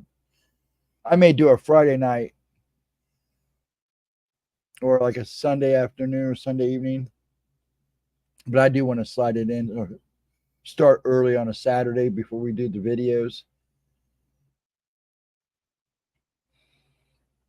I thought it'd be fun to sit out there and like Mike does when he goes out and camps and streams. And I got a fire pit. Plus, I can sit with my back's to the cemetery, even though it'll be dark. Maybe you guys get lucky and see something. Yeah, you can live stream with your phone. I mean, you just go to your like StreamYard. You can get StreamYard on your phone. Oh, you have one against your by your shooting range? Yeah, we have a fire pit up back. My backyard's not a bad size. I like to have been bigger, but yeah, I think Andrew is on the road. Sometimes he gets lucky and gets the weekends off, and I'm hoping if he is off, he's resting. He's been go a lot lately. Yeah, usually if I don't see Andrew, I give it a couple days. I know he's been posting on Facebook, commenting on Facebook, so I know he's okay. But yeah, he's on the road quite a bit. And I know he's having some, I think, stomach issues or something, some issues. So he was trying to get it taken care of so he can keep driving. So Andrew worries you? Why? He's good on the road. Though he hit a deer and it kind of freaked him out. And it does. But he got over it pretty good. I mean, it's going to happen. But he's seen some wild. I mean, I know a lot of truckers. My dad was a mechanic. He was a mechanic for Wonder Bread. And I would ride with him to go do calls because a lot of truckers won't fix their own stuff because they're union. So he would have to be on call to go out and fix the truck or even change a tire. So I'd go with him. Some of the stories these guys tell, crazy. I'll tell you, truckers, policemen, doctors, nurses. Some of those people have the best stories you'll ever hear. Some of the craziest stories you'll ever hear too. Firemen, paramedics. Yeah, he likes what he does. He totally enjoys it. which is nice. That's what, I always say, if you can't enjoy the job you're doing, then it's not the job you should be doing.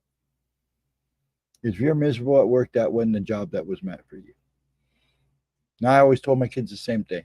If you get somewhere and you don't like it, hang on. Don't walk away from it. Just find something better. But don't quit that job until you have another one.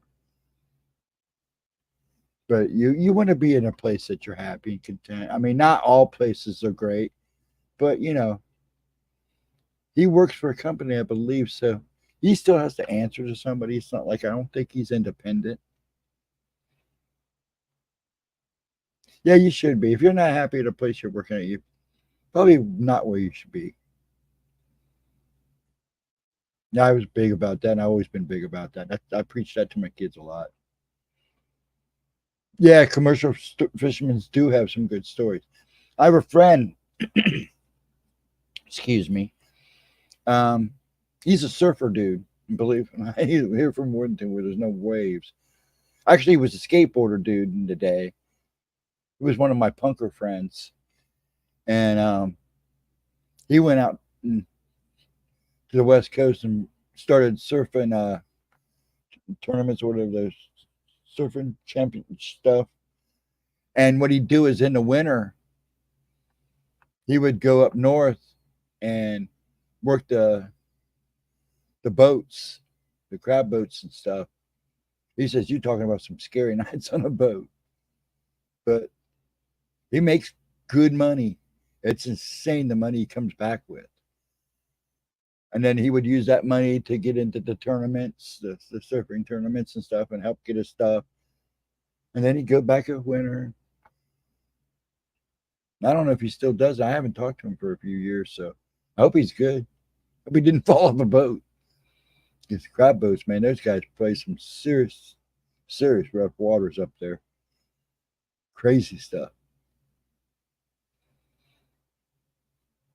Yeah, he's told me about hearing weird noises and stuff out in the ocean. He's had his share of UFO sightings out above the water and stuff. But I think the last time I talked to him was just 2003. It was actually 2022, last year. No, I didn't talk. He didn't show up for this reunion, so it had to have been the reunion for that, the high school reunion before that is when I talked to him. I didn't go to this one. And nobody was going to be there. A lot of them just a bunch of crazies.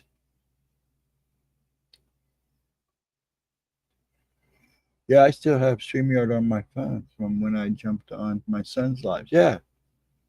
I could stream with my phone. It wouldn't be a big deal. I mean, I have all kinds of stands. Stand it up. But I may use my phone one day one Tuesday afternoon, see how it does when me and her stream together. Oh, and that's another thing. When she does stream on Tuesdays, it won't be at noon. It will be at 1. So, and we'll let you guys know as that goes too. But I'm thinking about one time not telling her, and just when I come on, she'll realize you're in the cemetery. Go down there and film. Go down there and sit beside the mausoleum where my hair turned white. I was thinking about doing a walkthrough there. Taking it. I don't know if I'd be able to get to this inside the school, but where I saw the Hat Man, show you the layout, because that school's never changed, and I'm not even 10 minutes away from it. I think it's nice when people can see where things happened. The demon encounter is just 5-minute walk from behind me in the apartment complex on the other side of the cemetery. But they redone that place. I mean, it's still same buildings, but they cleaned it up even more after I left. Then we got here, 5 after 3. Well, folks, I think I'm going to call it. If everybody's okay with that, I think I'm going to call it. And I want everybody to have a wonderful, wonderful night. And those who have joined and just listened for the night, thank you for joining us. We appreciate it. Me and Gemma both appreciate it. Yeah, make sure your notifications are on your YouTube. Click that. Click them on. Yeah, they do. And they also subscribe you. You know how many times I'm having problems with Facebook right now.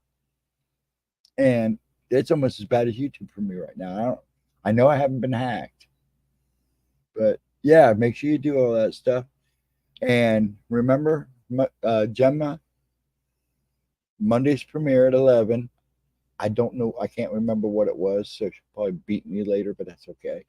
But make sure you're there. And then I will let you know about, well, one of us will let you know about Tuesday. And then we'll let you know about Wednesday and Thursday. And we'll go by ear until we get things worked out.